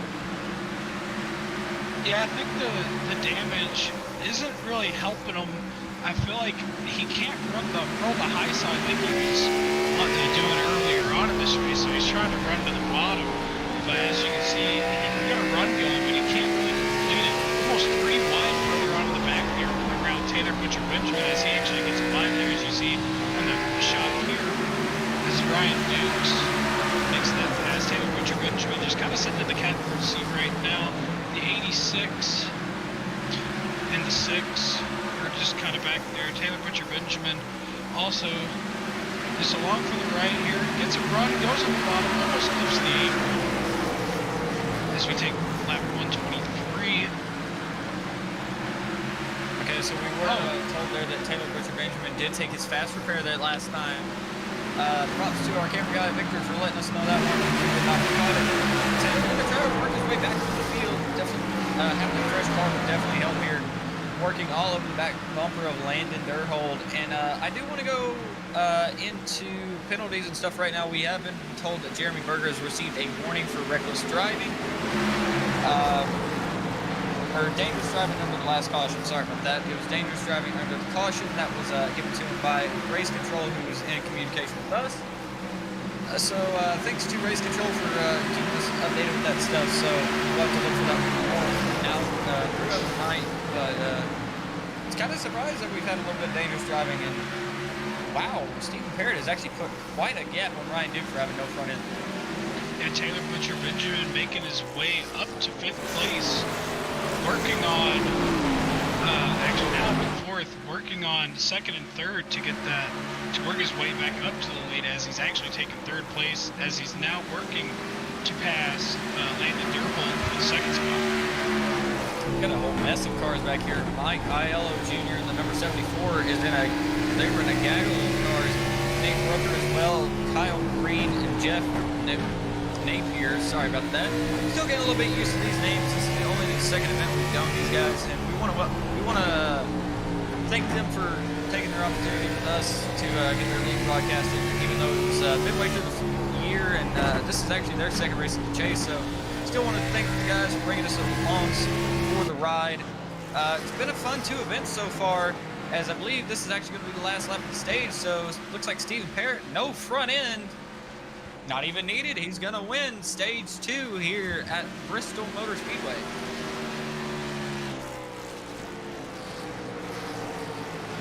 As we stack up further on back in the field, and the caution is out for the stage. Stephen Parrott comes back, winner of stage 1, comes back and wins stage 2. So we're going to get Stephen up in here if we can. Gotta find him first, wherever he is. He was in here. Oh, there he is. Stephen Perry, you got a copy with us? Yeah. Sorry about that. I was talking to my teammate. Well, you have no front end. Oh, good. But it looks like it's still flying pretty fast. So how's the car feeling even with the damage? Feels good. It actually is rotating very well, so I didn't know I was missing a front end, so that's good to know. Thank you. Well, if it helps, you're not the only car. I saw Bobby Hamilton Jr. missing one as well. So both of you guys missing front ends. We have a few cars missing back ends, but what's really been the key in that stage? Because it looked a bit wild out there. Yeah, it's definitely the goal is just to stay out front and keep out front, stay out of trouble. It's nice to be able to control the restarts and get a jump on the pack, but it's very nerve-wracking when you see somebody dive bomb you coming into the turn. So yeah, it's just been key is just get out front, stay out front. It seems like.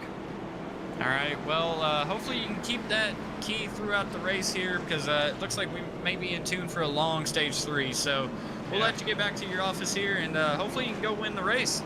Yeah, thank you. Appreciate it. All right. So that was Stephen Parrott, stage 1 and 2 winners this weekend. But we saw at the Roval, it doesn't matter if you win stage 1 and 2. What matters is this final stage, and when you pit, well, possibly pit, could make the difference, as Ryan Duke and that number 96 behind Stephen Parrott through to us, because Logan Hamilton led every single lap of the Roval. And then with 7 to go, because he took 2 tires, Ryan Duke just absolutely stole the show with 4 tires in the Kodiak machine. Got a new sponsor on the car tonight, though, Ford Performance Racing School. Definitely beautiful car. You will see that literally right now if you're watching Xfinity. May have wrapped up, actually. Yeah, it has wrapped up now, so not sure what's happening there. I was actually just informed there was a fight, because I'm watching a little bit of the race myself. But yeah, Chase Briscoe runs that car in the Xfinity Series, so very familiar car for everybody. But yeah, very interesting. Yeah, very interesting indeed. Taylor Butcher Benjamin actually stayed out there.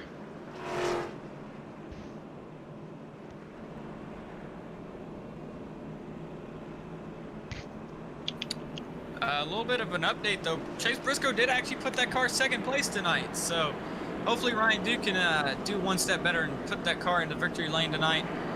Just a wild night though here in Bristol. I think the key to finishing this race is going to be surviving for the most part, because I believe we're going to go this lap.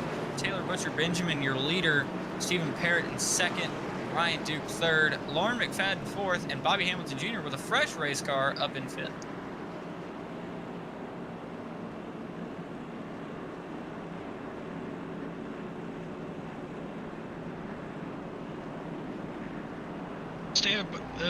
Taylor Butcher Benjamin stays out on that yellow. Stephen Parrott comes out second. I'm not sure if he didn't take a fast repair or if he did earlier on. As we see, he still has no front end. As Taylor Butcher Benjamin gets onto the gas early, almost loses the car. What a save for him to not take out the field. That's going to be unfortunate, as he actually holds onto the lead. Not so much, as Stephen Parrott might be able to clear him at turn 3, and he does. And watch out, Bobby Hamilton Jr. on the charge as well. Bobby Hamilton Jr., we saw him earlier get bullied out of the way by Stephen Parrott. Looking to maybe try a bump and run. You see Bobby a little loose there off of the exit of 2. Taylor Butcher Benjamin. Whoa, Bobby! Hang on! Good save up to number 16. An amazing save right there, but that's definitely going to cost him some spots, but I don't think it'll hurt now having a fresh race car. Stephen Parrott still with no front end though, leading the field here. Taylor Butcher Benjamin, we saw him leading on the restart there. Still leading, or well, still second, but just a wild change of events there. Bobby Hamilton Jr. has slipped back to fourth now. Lauren McFadden. We've seen the 82 machine up front all night. I was a little bit surprised to actually see it up there because there's only a couple incidents. Bobby Hamilton Jr. fourth, Ryan Duke is fifth right now. Sean Deal running in eighth, and that man, I got to give an attaboy to him, because the number 44 car is missing the entire back end. The entire front end's been up. The right side has been up. The left side has been up. This car looks like it's been in days of thunder, basically. So, I think he just needs to put some yellow colors on it, or a Hardy's color, and have another car to counterpart it. It'll go in the movie perfectly. Yeah, for sure. Looking further on back, looking at the 56 of Jim Herrick, he's just kind of getting ahead, a little battle going on with the 74, and now the 6 of Nate Brooker as he's going on the inside to make a pass. Looks like he got a little sideways there, as we also see that he also has no front end on that machine. Nick Brooker making his way up through the field, slowly but surely. Yeah, Nate Brooker actually coming back through the field there a little bit. He's up to, I believe, 11th right now, battling with Ryder Shroud for second. Ryder missing the front end of his car, and then the car behind him is Mario Lapinta, and then Jim Herrick in the 56 is going to be missing a front end as well. Kyle Green, we talked about him being one of the bigger movers of the night. He's now 12 laps down in the 16th position, so unfortunate night for that machine. But the battle, though, still races on. I think Mario is actually 20 laps down, so he's not really battling for these 2 spots here. Ryder and Nate, though, they are battling for the 10th spot. Nate Brooker with the spot at the current moment. Mario's going to just get around Ryder around here on the outside, kind of preferred line here at Bristol tonight. I haven't really seen many people run the bottom. You see Jim Herrick trying to rubber it in a little bit, but not working to his advantage. As we see here, it looks like Ryan Duke has passed Lauren McFadden for that first spot. Bobby Hamilton Jr. is back up to third. So Bobby Hamilton Jr., after that little bobble, is trying to make his way as he's making a run for second place. Not sure if he's going to be able to get the run yet. He is for sure letting them know, as he is right on the inside, right on that bumper, letting them know that he is there. As you can see, we are on the nose cam with Bobby Hamilton Jr. Oh, as Taylor's actually a little bit in the wall there. We saw a few sparks. Taylor diving to the inside. He's got a problem. Bobby Hamilton Jr. going to sail around the outside. But Taylor Butcher Benjamin just falling back all kinds of spots right now. He's lost 2 positions in one corner. Ryan Duke following Bobby Hamilton back up to the field. So it'll be interesting to see what Bobby can do with his car, see if he can catch back up to Steven, because I don't think Bobby's really repaid the favor. Yeah, Fevers. Could get one here, as hot as it is in Bristol this tonight, but Bobby hasn't really repaid the favor for the slide job that Steven put on him earlier. Yeah, I wouldn't really see him repaying that until much later. I will, let it run, keep going, but you know, we don't know how his car is going to be handling on. As we see, he actually just got passed for the second spot by Ryan Duke. Yeah, Ryan Duke on the inside. And Bobby did slide his tires earlier on the run, so his tires could be going away a little bit. I think these guys may stop one or two more times throughout the field or throughout the night. But it'll definitely depend on when the cautions fall. We've actually got quite a long green flag run here so far. Don't remember what lap we actually went green this run, but we've got a good run in for the most part for this time. In the current stint right now, the leaders are at about a 22-lap stint on their tires. Taylor Butcher Benjamin, according to my timing screen, looks like he has 39 laps on his current stint. So you can tell he's been out a lot longer than the rest of the field because he did stay out on that last yellow. Bobby Hamilton Jr. falling back still. We see Landon Durhold actually taking the 4th spot from him on the inside. So move that number 94 brain injury awareness machine up to the 4th spot. This is kind of the typical spot we see Landon hover around because at the Roval he was always 3rd or 4th battling with Ryan Duke, while Logan Hamilton and Stephen Parrot battled for a good portion of that race. And then at points, Landon and Ryan, they would be 2nd and 3rd. So really, Landon's just a very consistent guy, and he really shows up here in the 3rd stage. And just an update, Taylor Butcher Benjamin has fallen back to the 6th spot after that mishap. Not really sure what happened. As we see a slow car, the 40 car on the bottom there, kind of slowed up the pack. That could have been disastrous. Yeah, Jeff Napier is riding around the bottom right now. I think he's got an issue with his car, so he's just kind of like, guys, go on by. I've got a big issue with this machine. See the Silver Bullet, though. Beautiful race car, nonetheless. Sterling Marlin wheeled that thing almost to a championship in 2002 before breaking his neck in an accident in Kansas. But Jeff Napier not having the luck that Sterling's had so far in the races we've covered him. So hopefully he can turn that around, because next race we go to is Talladega. Anyone can win there, so it'll be interesting to see who can pull out the win there. But definitely going to be an interesting race for sure. Definitely will be just about as interesting as the last 2 races.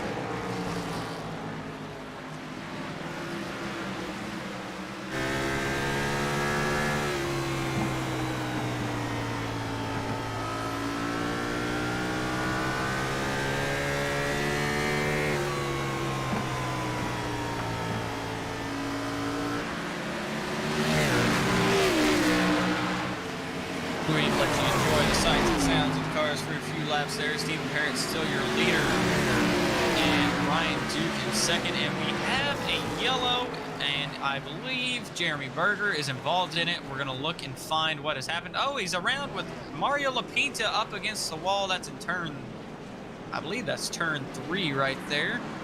But yeah, we're going to have to take a look back at what happened here.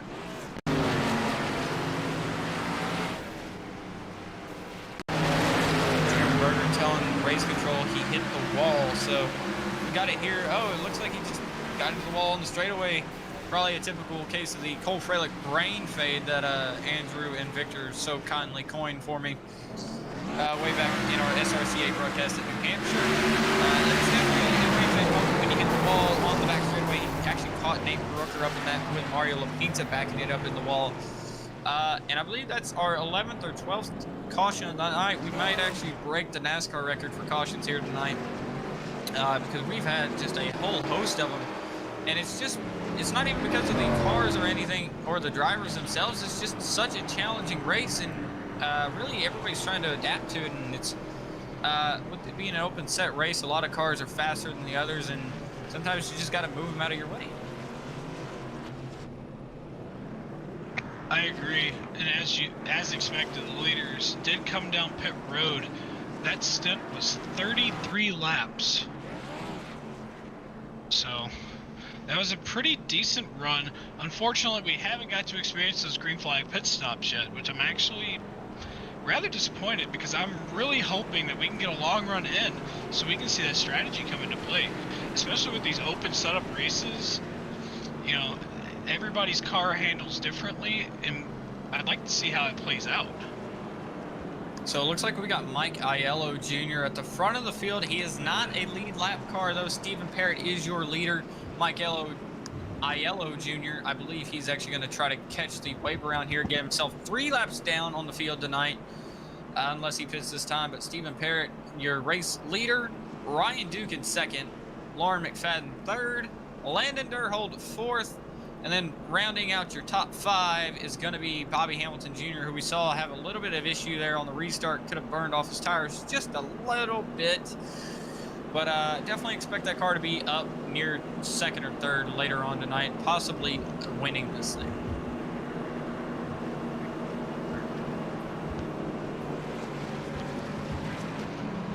Just got an update that everyone did take 4 tires on that on that pit stop. So everyone is on fresh equipment here, so we will see how things go as we see Stephen Parrott, I apologize, and Ryan Duke will be taking us back to the green flag momentarily.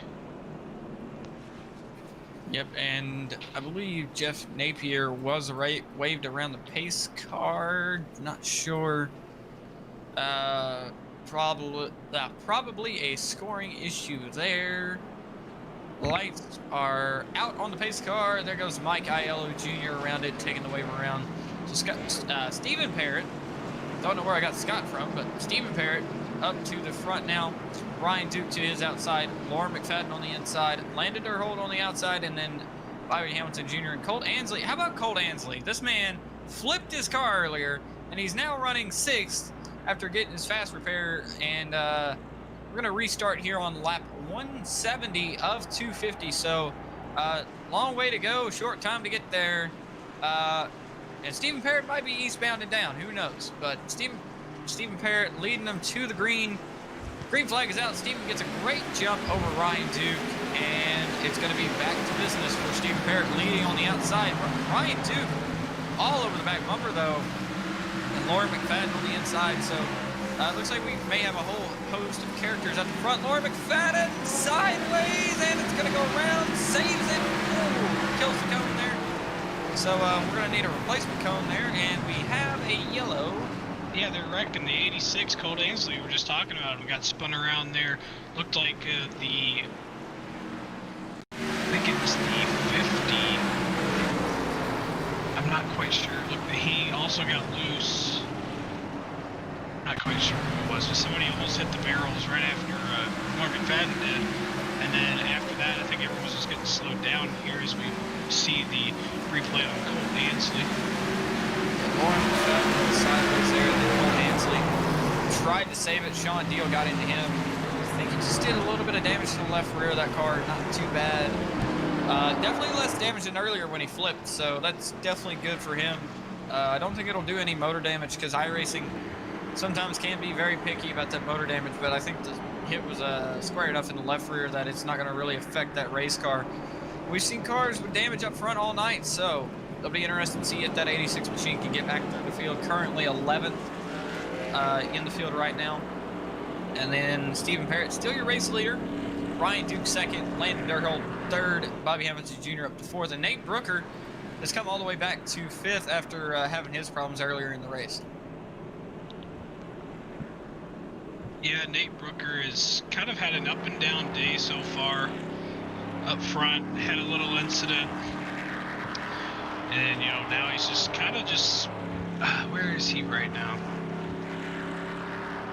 Currently sitting, I can't even see where, P5. Well, while we got some time here under yellow, we're going to take a short break, but this is continuing coverage of the L-TAC Cup Series live from the Bristol Motor Speedway.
and welcome back to L-TAC Cup Series at Bristol Motor Speedway. Stephen Parrott is your race leader, working lap 176 of 250 tonight. And we want to thank everybody for watching tonight, tuning in. I know there's been a lot of racing going on tonight, especially on our channel. We've had 2 different events. One was a Legends Car Race, the Summer Shootout at South Boston, with Stephen Parrott leading us out of turn 4 for the second event of the night, definitely the longer one, the L-TAC Cup Series at Bristol. I believe we will be with these guys next week as they go to Talladega, so that will be a fun event. Definitely glad to pick up these guys as they start their chase. Stephen Parrott, a huge gap, as you see Bobby Hamilton Jr. on your screen, all over that bumper with Ryan Duke and Landon Durhold trying to get it done on the inside. Oh, we got Ryan in the round, the 58 car. Ryan Schrauf. That's Ryder Schrauf in the 58, almost like an Evel Knievel car. Gonna have to look at what happened to him. See the very patriotic livery gets loose, and there he goes. Does a great job keeping it off the wall.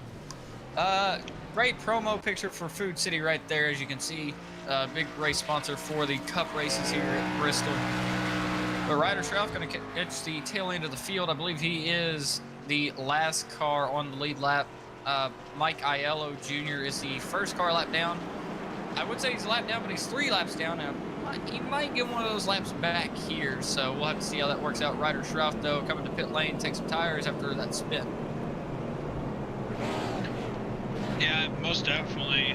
Might as well just take tires. You really have nothing to lose.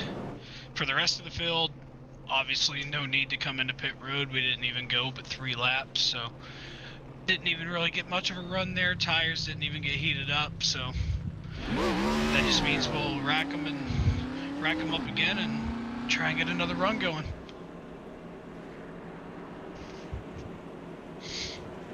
Yeah, and Stephen Parrott, he's led a lot of laps tonight. You can see there on the graphic, 108 laps led. His highest has been first. We do not have the lowest there, though. Not sure. I guess we don't have that right now. But you can see he started second tonight, and he's currently first. I believe his lowest was probably somewhere in the lower half of the top 10s, because all these cars have come through and back and through the field. It's been a crazy night for most of these cars, as you can see. Very few cars do not have a scratch on them tonight. The number 96 of Ryan Duke, we talked about him early on going into this race. Working lap 181. I believe Ryan Duke's actually led the second most laps tonight because he's had one of the strongest cars. He was your pole sitter heading into tonight. But Landon Durhold, I definitely want to take a look at this guy because he's had subtly one of the best cars in the field tonight. And if something happens to anybody else, I definitely think Landon can have the speed to take advantage of it. As you can see, he's not led any laps tonight. He started third. He's currently 4th right now. His highest has been 2nd, but I definitely think the number 94 brain injury awareness Chevrolet Camaro can definitely get it done if something were to happen to one of these top 3, or just by luck of the draw, because his car has been naturally fast all night. Yeah, he's definitely been one of the quicker cars tonight. He's been within the top 5 most of the night, so I mean, expecting something to happen in the latter half of this race, you know, it's Bristol. Something is bound to happen within this top pack. So, I mean, as long as he's able to keep that car clean, which he's done so far, and he's able to get by an incident, he might be able to bring that thing home in victory lane. Yeah, definitely. And I definitely think Stephen Parrott, with no front end, I know there was a few jokes when the IndyCar race happened about Yankee with no downforce with Colton Herta's Yankees paint scheme, but this is Ham with no downforce. The number 69 of Stephen Parrott promoting the Ham wallet on the side of his race car there. No front end whatsoever. The back end's pretty crinkled, but we're getting ready to restart here. He's going to lead the field to green out of turn 4. You see the pace car duck on off there. And Stephen Parrott on the gas. Bobby Hamilton Jr., Ryan Duke staying right on him, not letting him get anywhere. You see the back bumper. Bobby Hamilton to the inside for the race lead here off of turn 2. Drag race, not much of one. Bobby Hamilton Jr.'s got the lead for now. Can he slide up in front of him? And he's got it. Bobby Hamilton Jr. back to the lead. So it'll be interesting to see if these guys do what they did earlier and get together. It looked like the rental car from Days of Thunder, or rental car scene from Days of Thunder when those two got together. But Bobby Hamilton Jr. kind of repaying the favor, throwing the slide job up in front of Steve Parrott. Didn't get into him like they did earlier, but Steve Parrott coming back now a little bit. Bobby Hamilton Jr. still leading on the outside. It's always nice to see a clean pass, especially when you think that the guy's going to repay it. You just never know when it's going to happen. But fortunately enough for Bobby Hamilton, he was able to make the slide job cleanly. And because of that, now he's pulled up the lead about just a little over 0.2 of a second. Well, this is more of a local track for Bobby because he's from Nashville, Tennessee, so it's within the state, even though Bristol is really on the border of Tennessee and Virginia, or maybe it's West Virginia. Can't really remember right now off the top of my head. It's one of the Virginias, though, and definitely more local track for a lot of these guys. I know it's kind of local to me and Trey personally. We've got a few tracks closer than this, but Bristol being kind of a local track for the southern natives. It's definitely always a historic racetrack, and it's always an awesome track to see. It's kind of went from a mainly low groove track, though, and to a high groove over the past 10 or so years. And we're definitely seeing that tonight with all the cars on the top side. See, one thing you'll see in real life versus the sim is that on the sim there is no traction compound on the track. So versus in real life, they'll actually have traction compound on the track to let the drivers have more grip. Unfortunately, I don't know if that's a good thing or bad thing that iRacing has not implemented that yet. I don't know if they will, but that is one thing to factor in. Update at iRacing is working on getting traction compound, so you can factor that into whenever that does get into the sim. That races will look a lot different. There will be a lot more action, hopefully, considering the drivers will have a lot more grip to work with. Yeah, and iRacing actually announced today, they kind of teased it, that Weed Sport Speedway in New York is going to come to the service, so got a few more tracks coming, obviously a dirt track. Definitely plays into the favor, though, of the dynamic track system on iRacing. Talking with Bobby Zielinski, definitely said, though, that the V7 tire does not favor the dynamic track due to how the temperatures in the tires are built up, so that's why we're kind of seeing a single groove lane tonight. But yeah, I think the V7 tire definitely has played a factor into how we race these cars, so if we do get that traction compound, it will definitely be interesting to see how that changes up the racing, because I definitely think we'll have multi-groove racing back. And if we get the dynamic track a little bit worked out for the V7 tire model, I think it will be a great show for everybody. And looking on further back in the field, we have Colt Ainsley, after going on a wild ride, going upside down, has worked his way up to 9th, or P8 right now. He's trying to work on that back bumper, 8th right now. He's kind of had an up and down night. So as you see, Jeremy Berger also back there as a yellow is out. I'm gonna find who it is. It's Mario Lapinta in the number 13 Dick Insider Chevrolet Camaro. Just another unfortunate incident for him tonight. He's had a full of them, or he's been full of them. He's been caught up in a lot of people's messes, and you see Mike Aiello Jr. just slid up into him. Nothing could have done there. Just racing, that's how Bristol usually goes. You run the bottom, the guy runs the top, the guy gets the run off the top, and you don't expect him to really be there. You guys just clash fenders, and one of those cars usually will go around. Yeah, it doesn't take much for these cars to get around. All it takes is a little tap into a quarter panel, and you can just get sent right around. As we have a few cars on pit road, you see Landon Durhold there, the number 1 Taylor Butcher Benjamin. Sorry about that. Both of those machines on pit road, both of those Chevy Camaro ZL1s, 1LEs. And I really think that in the real world, the new Camaro has actually helped out a lot for these guys. And I believe we had all Camaros pit there. Oh, we have one Toyota. So one Toyota and about 6 Chevys pit there. Everybody taking tires, I believe. But I do, going back to my original point, I believe the new 2020 Camaro ZL1 1LE that you see on your screen right now, that's just a beautiful race car. It was pretty much tuned, changed for the NASCAR season, because the Cup teams with Chevrolet were kind of struggling with the original Camaro Z01. So they kind of moved out the body. It really helps out on plate racing. But I definitely think that car has been performing well in the real world, and definitely here on the sim, even though a Ford has been leading us for most of the night. Yeah, for sure. The body package for the Chevrolets last season were not ideal. Just the way the car was built was not ideal, especially you want to talk about going to the plate tracks, just those were not built for that at all. They just couldn't really get any airflow for aerodynamics wise. Even you saw bump drafting with how pointy those noses were, that if you didn't hit them right, you were going to poke a hole into the guy's back bumper in front of you. So what you see now on these cars is that it's more of a flat, curved front end, more of like what you'd see on the Camry. Well, it is funny you mentioned that bump drafting. Like we said earlier in the broadcast, we will be here with them at Talladega, I believe. And that's definitely going to present a challenge. 94 laps at a 2.66 mile super speedway. Definitely going to present a challenge. Definitely a different challenge from tonight. Tonight's challenge has been survival on a whole different level of what Talladega usually is. Talladega, you're just waiting for the big one to happen. Here, you're just waiting to get dumped, it looks like, because there's still not many cars with the straight panel. I think Bobby Hamilton Jr. still has one, but that's because of his fast repair. Earlier, that car was missing a whole front end earlier, but very few cars in this field not having any damage on them, if any. Yeah, and that's just like to what I said earlier. That's just typical Bristol.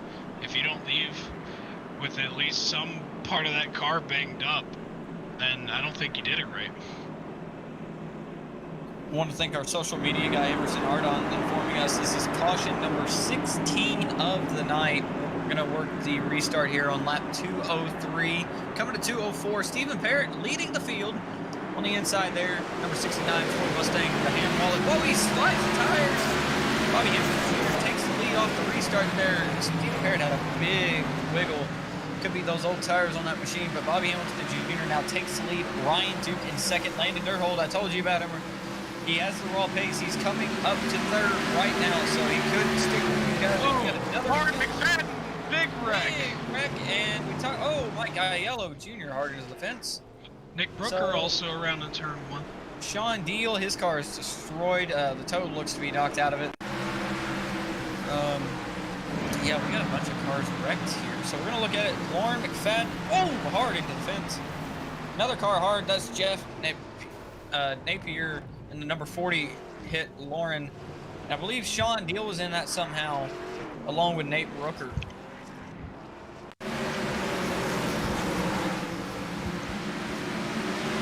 As we'll give it a look here, just nailed. Had nowhere to go, really. Taylor Butcher Benjamin actually caught a piece of that one, too. Caught the, looked like the right rear of Sean Deal's car. Nate Brooker heavy into the fence. So a couple Toyotas taking heavy damage there at that time. Yeah, really unfortunate for Lauren McFadden. They had a really, really solid night going, being up front most of the night, and just unfortunately, just got a little loose there, and unfortunately, that's the end of their night. Well, we got to pay some bills here while we're under this yellow, so definitely check out Permanent Makeup in Maine. When it comes to your appearance, you deserve the best care that money can buy. Here at Permanent Makeup and Cryo in Maine, the owner, Ashley Ballou, is a certified micropigmentation specialist who provides professional, safe, and personalized services. If you're looking for the best solutions for your PMU concerns, give us a call today to book a consultation. I cannot get words right tonight. Ashley prides herself on providing individualized, superior cosmetic services using only state-of-the-art technologies and completely vegan pigments. However, what truly distinguishes Permanent Makeup and Cryo in Maine as a leader in the beauty treatment industry is our passion for helping people and an unwavering commitment to our clients throughout the entire procedure process. Love of beauty is taste. The creation of beauty is art. You can contact us at permanentmakeupinmaine.com or call/text us at 207-358-8683. Once again, that's 207-358-8683. If if you visit our Facebook page, Permanent Makeup and Cryo in Maine, you will see that we do monthly giveaways. If you submit your entry, who knows, you might just win. And Trey, why don't you tell us about Whiplash Media? Whiplash Media is PitStop TV's new parent organization. Whiplash Media specializes in various sim racing resources, including paint schemes, stream overlays, iRacing camera packs, and more. Whiplash Media is also working on our presence in real racing, such as photography, social media management, and public relations. Go to whiplash-media.com for more information. Once again, that is whiplash-media.com. All right, well, the lights will definitely be on the booth for at least tonight, hopefully next week at Talladega. Maybe they'll have to send us some toilet paper too, because we might be on the verge of another wave for coronavirus. So who knows? We might need a lot of things up in the booth. But we're getting ready to go back to the restart here. Landon Durhold, he's your leader. I talked about him earlier. Could steal a win here. Jeremy Berger to his outside in the U.S. Marine Corps Chevrolet Camaro Z01.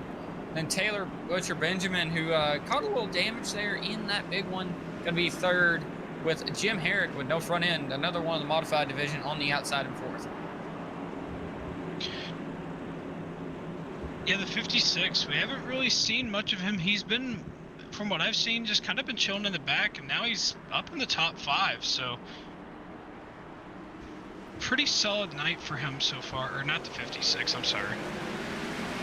This green flag back out. Landon Durhold leads him into turn 1. Jeremy Berger on the outside there, not going to get anything out of it. So Landon Durhold, now your race leader. Haven't talked about him all night, really. Just talked about him. Big Two cars around. Looks like the 111 of Christopher Lewis. Ryder Schrauf in the 58 absolutely destroyed in this one. So we're looking at the replay here. It looks very hectic. It's right ahead of Stephen Parrot and Bobby Hamilton Jr. And Stephen Parrot actually nosed into the fence, causing this. The 111 goes up on the hood of the 58, and that has destroyed both of those cars. We actually just got a confirmation there was a warning there to Stephen Parrot for dangerous driving. Chopped the nose off of one of those cars. I believe it was the 111.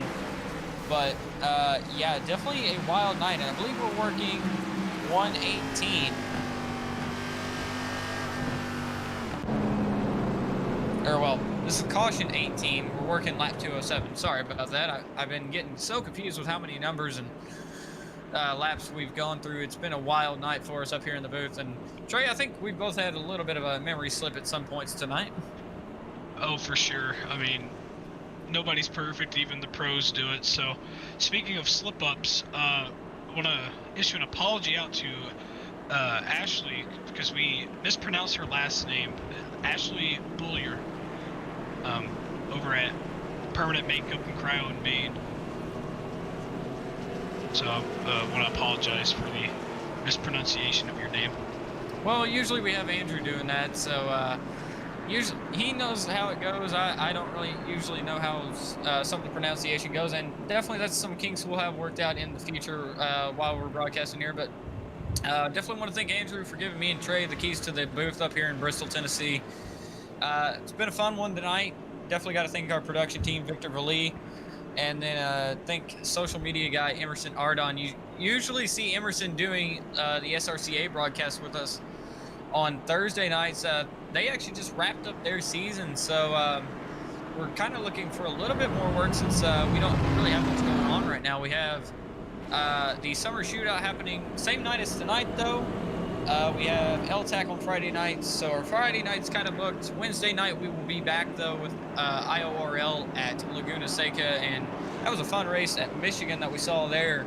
I expect more of the same at Laguna Seca, but you never know how that championship will play out. There's about 2 rounds left in that, and then we're looking for more opportunities in the future. So if you want to, just message Andrew or our PitStop TV page if you want to get your broadcast or get your league broadcast here on iRacing, and we'll keep in contact with you. But I believe we're going to get ready to go back to green here. Landon Durhold, still your race leader.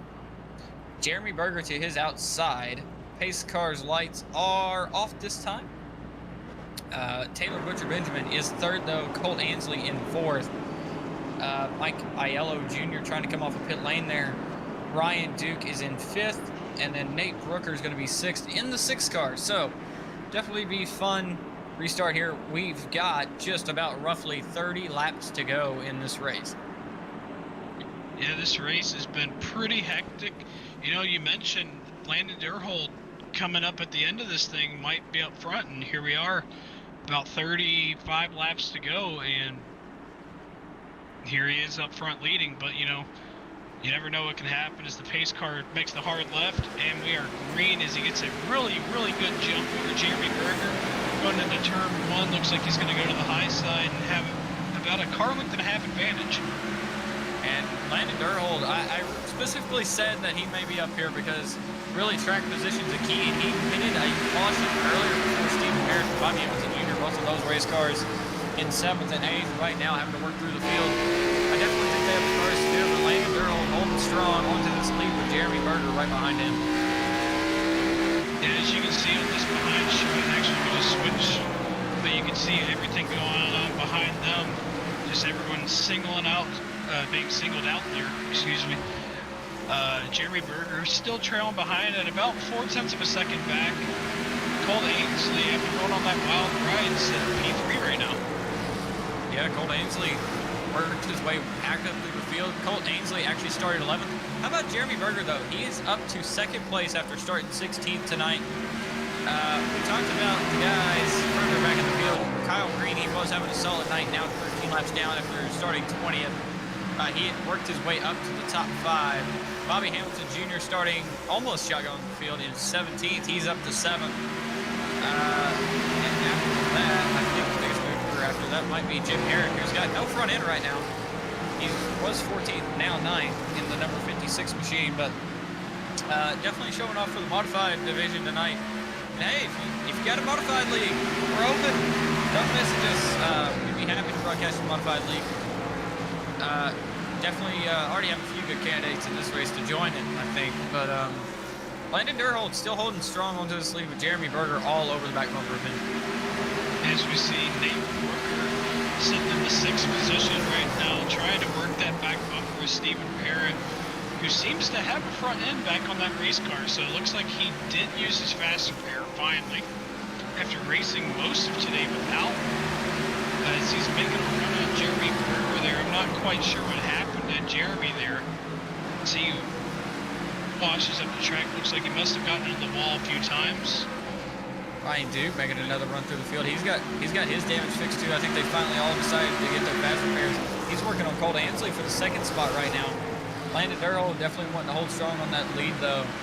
Ryan Duke and Stephen Parrot though, Stephen actually didn't know he had no front end until we told him, so I thought that was pretty funny earlier on after stage 2 when Stephen got the stage win that he didn't know he was missing front end. He's got a little bit of right side damage and a little bit of back bumper damage right now, but that machine's back up to the 4th spot. Ryan Duke though, starting to, might as well cue up the Jaws music because he's just hunting for Landon Durhold. Yeah, as we saw there, last lap he had 0.6 of a second. And now he's got it down to just about under 0.4, so he is definitely charging for that lead. And we saw Ryan Duke do this exact same thing at the Roval with less laps, of course. We've got about roughly 22 laps to go now, I think. We're working lap 229 of 250 tonight here at the Bristol Motor Speedway in Bristol, Tennessee. Track facts for you, though. We're going to pull up the weather here. And I believe it is 87 degrees with a track temp of 91 with some winds from the northwest. We're located here in beautiful Bristol, Tennessee in the good old US of A. So that's your track facts tonight. We've had a just astonishing race tonight. I believe I said we were working the 18th caution last time, possibly 19th. But we've had a lot of cautions. There it is on the screen there. 18 cautions for 92 laps of this session. 12 lead changes. We may have number 13 right here. Ryan Duke all over the back bumper of Landon Durhold. Ryan Duke goes to the high side there, tries to cross under him, coming off of turn 2. Now he's going to look high again. Got a slow car. Jeff Napier ahead of them in the Silver Bullet. See Jeff come out of the way. Those leaders are battling. So good on him to get out of the way, and going to let these two guys fight out with less than 20 to go. Yeah, it looks like Jeremy Berger got into the wall again, so he went from second all the way back to 8th place now. As he's trying to catch up to Bobby Hamilton, as you can see here. Not really much he can do. He's banged up the right side of that race car for sure. It's just had a really good night going for him as we see the battle for the lead going on here. Ryan Duke on the inside of our leader, Landon Durhold, doesn't get the pass made quite, but he hasn't been cleared yet as Landon gets a run off the corner as we're on board with our second place runner, Ryan Duke. I would say I'm very surprised this is the battle for the race lead right now, but I'm not surprised in the least bit. This was the battle at the roll for the second spot all race long. And Logan Hamilton, who dominated that race, is not here tonight, so I'm definitely optimistic that this will be a good fight to the end. We got less than 15 to go here. This is now working 14 to go, I believe, at the stripe. Well, our ticker's saying 15 to go. Well, there it is, 14. So Landon Durhold's only got to hold on 14, or well, 13 and a half more laps now to try to get the race win here at Bristol. Yeah, this is when you have to be not mirror driving, which I know is very hard to do as a driver. You know, you're this close to winning the race, you got a guy this close to your bumper. And also considering the fact that you battled this guy hard the last race, and you know how he's going to be. This is a short track, as you can see on this bumper cam. His nose is all up in the rear bumper of that machine. So I don't know if we're going to expect a bump and run, or if he's going to clean house, or if he's just going to try and pass him clean. The lap car's going to come into play. Whoa! That is not what you want to see. Landon kind of put Ryder in the fence there, but Ryder was honestly an instant bystander. They were battling so hard for the lead there. Ryan Duke back to the lead now, going to yoink another race, it looks like. 10 laps to go here live from Bristol. Well, Landon, he had really no choice, because if he stuck behind Ryder for one more corner, he was going to get passed anyway, so it was pretty much a go-for-it deal. Stephen Parrot up to third now, so if we get a caution, he could be in the mix here, but definitely be an interesting way for this one to shape out. You see the 69 car there on your screen, the Ham Wallet Ford Mustang. A lot of pink on that race car, and it's not too bad right now, but Ryan Duke is running away right now. Yeah, what Ryan Duke wants to see is this race go green to the end. He does not want the caution to come out. This race has literally been handed to him. Yeah, that's kind of how the mobile worked out for Ryan Duke. Was just took advantage of pit strategy, stole the win there, and it looks like he's going to steal the win once again. He did say he was an oval guy. Coming to 6 laps to go, though, for the number 96 Ford Performance Racing School Shelby GT350 Super Snake machine. And he's just flying. We got a caution. Late race yellow, so that will change everything. Yeah, Landon Durhold into the inside wall. 94 machine. And we talked about Landon being up front there all night long. Was going to end up with a wadded up race car. It doesn't look too bad. It could still compete. Considering we have so many cars beaten and battered throughout this field. But I think this will be played to Steve Parrot's hands. Yeah, most definitely. We've seen how aggressive he's been, especially how aggressive he wasn't really on. Looks like he made contact with 56, and then obviously, you know, Stephen Parrot had nowhere to go there, so he just kind of pushed him out of the way.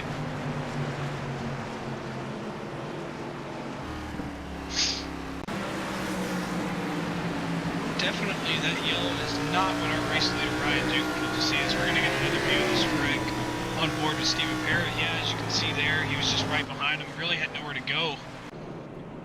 It looked like Landon was really trying to just get around the lap car of Jim Herrick there, and Stephen got under him, tried to give him the room, and they got together. But very unfortunate incident, and it's going to take Landon's chances out of winning this race. I believe he copped his fast repair right there. You see the fresh 94 rain injury awareness card. Not going to do him much, though. We might get a green-white checkered here, or it might just be a natural green-white checkered. I'm not too sure. We'll have to see this time how the pace car goes.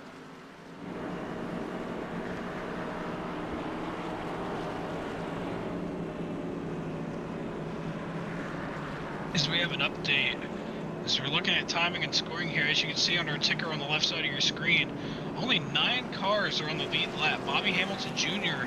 in 9th place is the tail end of the lead lap here. So depending on green-white checkers here, we don't know what's going to happen. So we might end up with less than 9 cars, or we might end up with all 9 cars finishing. It's definitely going to be one to watch here. Ryan Duke and Stephen Parrot, as I mentioned earlier, Stephen Parrot was aggressive early on, as you saw his incident with Bobby Hamilton Jr. for the race lead early on in stage 1. So, Cole, do you think he's going to do the same thing to Ryan Duke here? I definitely think Steven will be aggressive on this one because it's going to be a hard-nosed fight to the end, and we might see one awesome finish here. Because these are the 2 fastest cars in town. Ryan Duke and Stephen Parrot have had the Classic Field cars all night. Ryan's been kind of mired back in the field with a little bit of damage, but ever since he got it fixed, that thing has been flying. Most definitely. He's been up front a lot of most of today, and then, you know, Stephen Parrot was up front, and then, you know, had that little incident, and then here he is back in 2nd place, almost on the point. You know, when it matters, it doesn't matter how many laps you lead. It's just because all you need to do is lead the last one.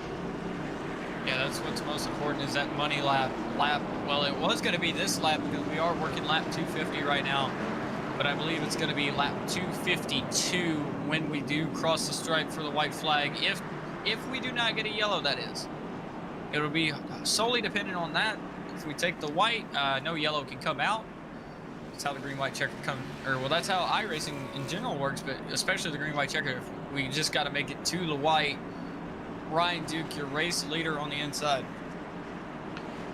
Yeah, I think as long as Ryan can get a really good jump on this restart and he can keep the line going, as you see.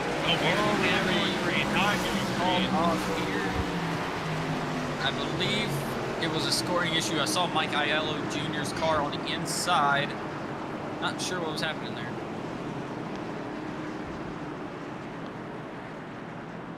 I'm not really sure what happened there. 74 was waved around the cars in the field, and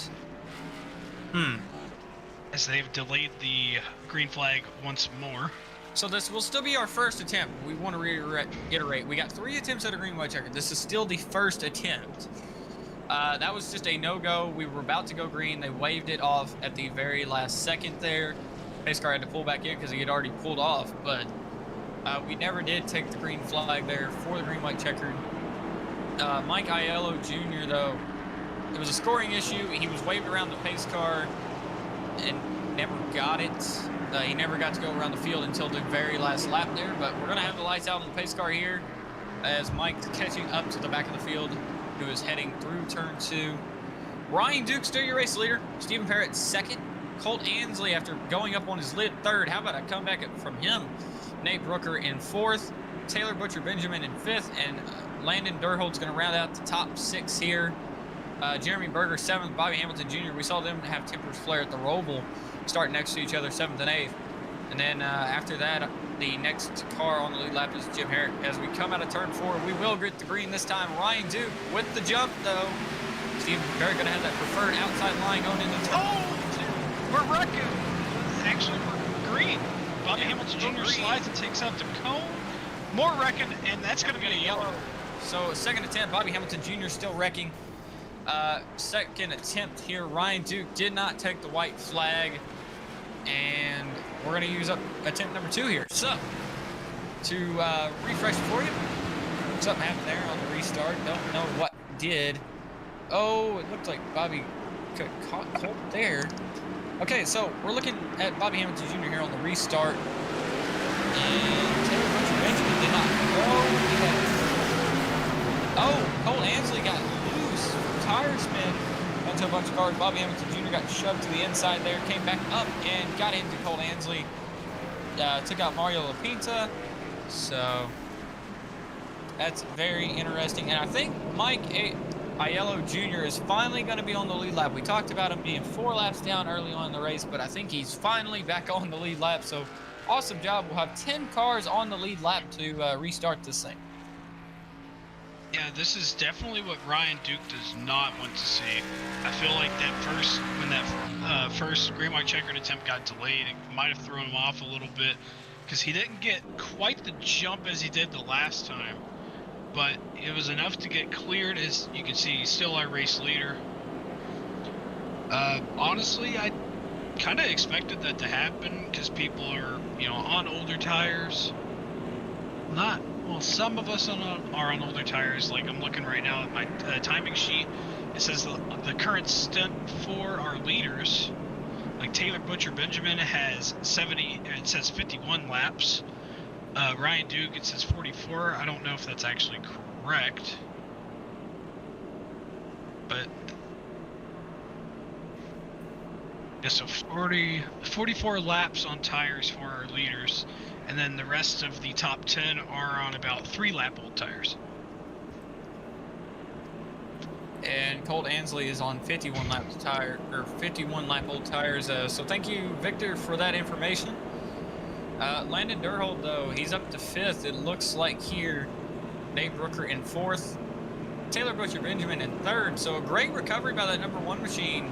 Saw him have a few incidents early on in the race that was missing. The back panel was missing on that race car most of the race. Stephen Parrott 2nd. Ryan Duke still your leader, as this will be attempt 2 of 3 that we got. Jim Herrick pulling up alongside of the field here. Yeah, speaking of bit of a old miscommunication, I think, there with Jim Herrick. It must have been. But speaking of old tires, Taylor Butcher Benjamin actually has 7 lap older tires than our leaders right now. So watch for tire spin here on the restart. If it's not our leaders, it might be him. Yeah, definitely. Just considering. No, go ahead. I definitely think that if you see it, it'll be probably someone further in the back that has not taken tires for a while. We saw Colt Ansley. He got going pretty well, and then the tires slipped on him. So you gotta definitely be careful on the throttle. That's always a key here at Bristol, is be patient on those restarts. But now's the go time. You gotta go for it. Stephen Parrott might send it around the outside here on Ryan Duke. We don't know. But this is all for the money here if we can get it done. If not, we'll have one more attempt at this. Ryan Duke leads them out of turn 4. Green flag in the air. Stephen Parrott with a great restart on the outside. They're going to be side by side heading into turn 1. As we go into turn 1, as you see Stephen Parrott running the high side, getting a good run off of the corner here. Will we have a yellow flag as we enter turn 3 out of 4? No yellow so far. White flag is in the air as contact. We're 3 wide, no yellow. Next flag will end the race, which will be the checkered flag. Look at Landon Durhold going for it, trying to get it done. Ryan Duke on the inside. Oh, he turns it. Landon Durhold beats you. Stephen Parrott with the race sweep as they're wrecking across the start-finish line. Big wreck. As the fireworks go off, Stephen Parrott with the race sweep. Stephen Parrott, wow. Landon Durhold, you were talking about him being able to come back at the end of this. He almost pulled one out. And race control has just declared this race official. There is no incidents to review like last week at the Robles. So Stephen Parrott will be your winner. Landon Durhold in second, Ryan Duke in third. And we'll get those guys in here for interviews shortly. Yeah, I didn't think he was going to be able to pull that off after he just nailed the wall right there on that. He nailed the wall on that final lap, and as we see now, he is burning it down on the front straightaway. Got it stopped there, and his crew that we cannot see is there congratulating him as we see the 111 come up right behind him. And I don't know if that's a bump of displeasure or a bump of congratulations. I'd say it's a bump of congratulations. Not sure who Steven's teammates are. Yeah, but that bump did blow his engine, but that obviously does not matter as this race is now over. We're gonna pull up your race winner though. Try to get him in here shortly if I can do it. Well,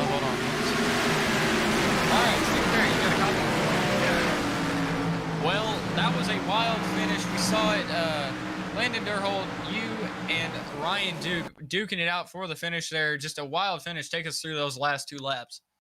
Just a whole lot of chatter there. I mean, Ryan's a great teammate. He really worked with me. I mean, the whole Blackjack and Hookers team is just awesome. From Nate, Sean, and Ryan and Willie is just, and also our team owner David. I mean, we all worked together to get this win. It was because of the team we got this. Well, you swept all the stages and the race win this week. Do you look to carry that momentum going into Talladega, or what's going to be the game plan there?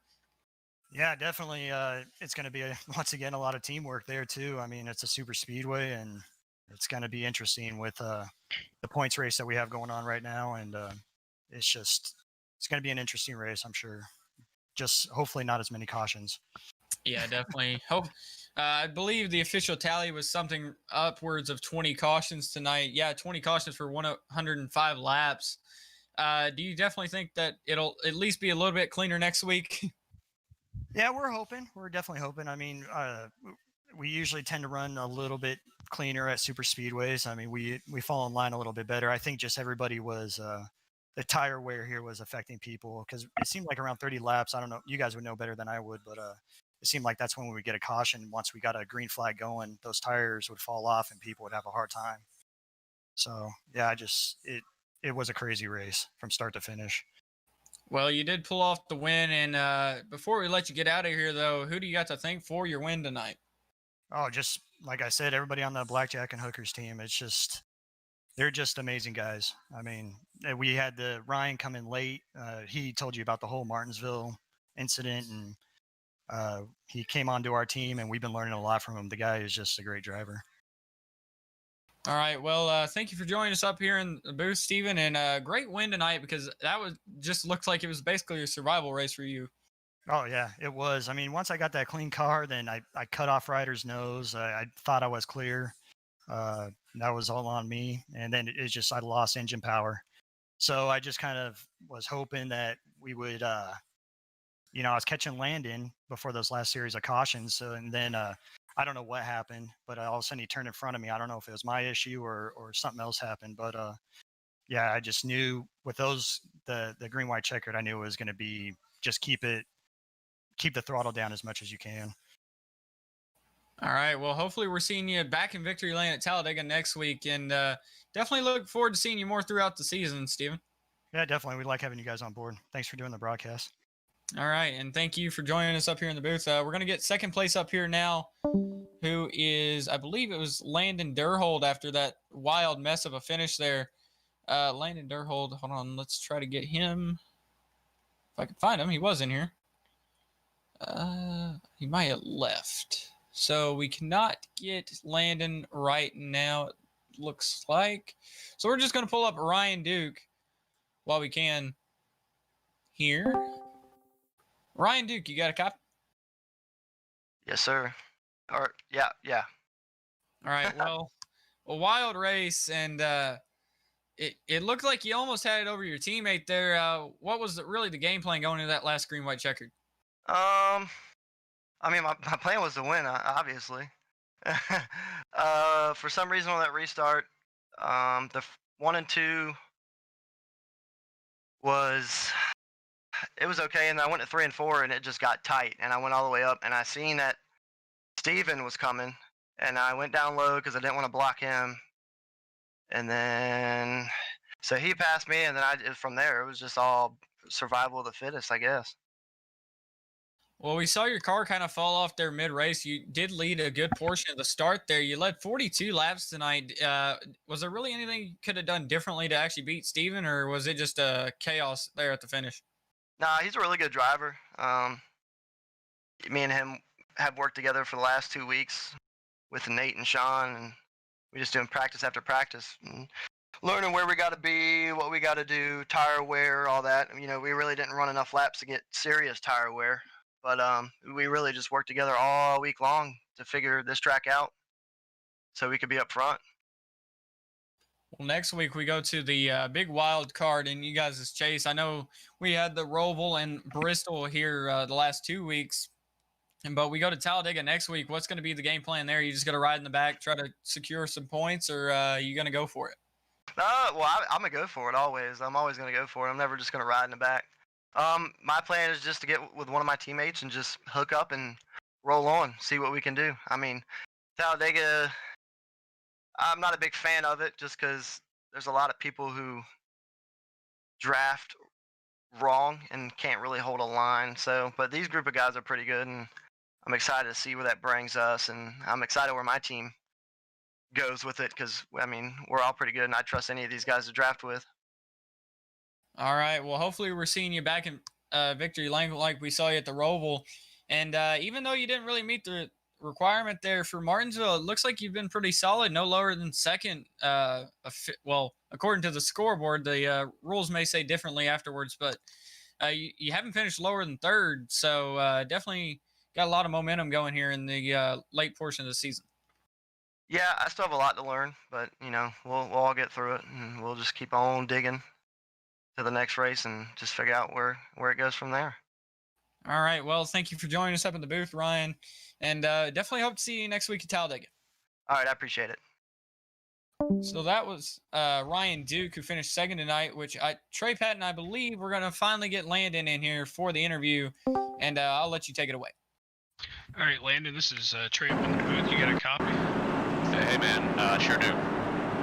All right, man. So you started off third, had a kind of up and down night. Ended up bringing it home second. So just talk us through this race, how the car handled. Because I know this is an open set of weeks, so just talk us through the race for us.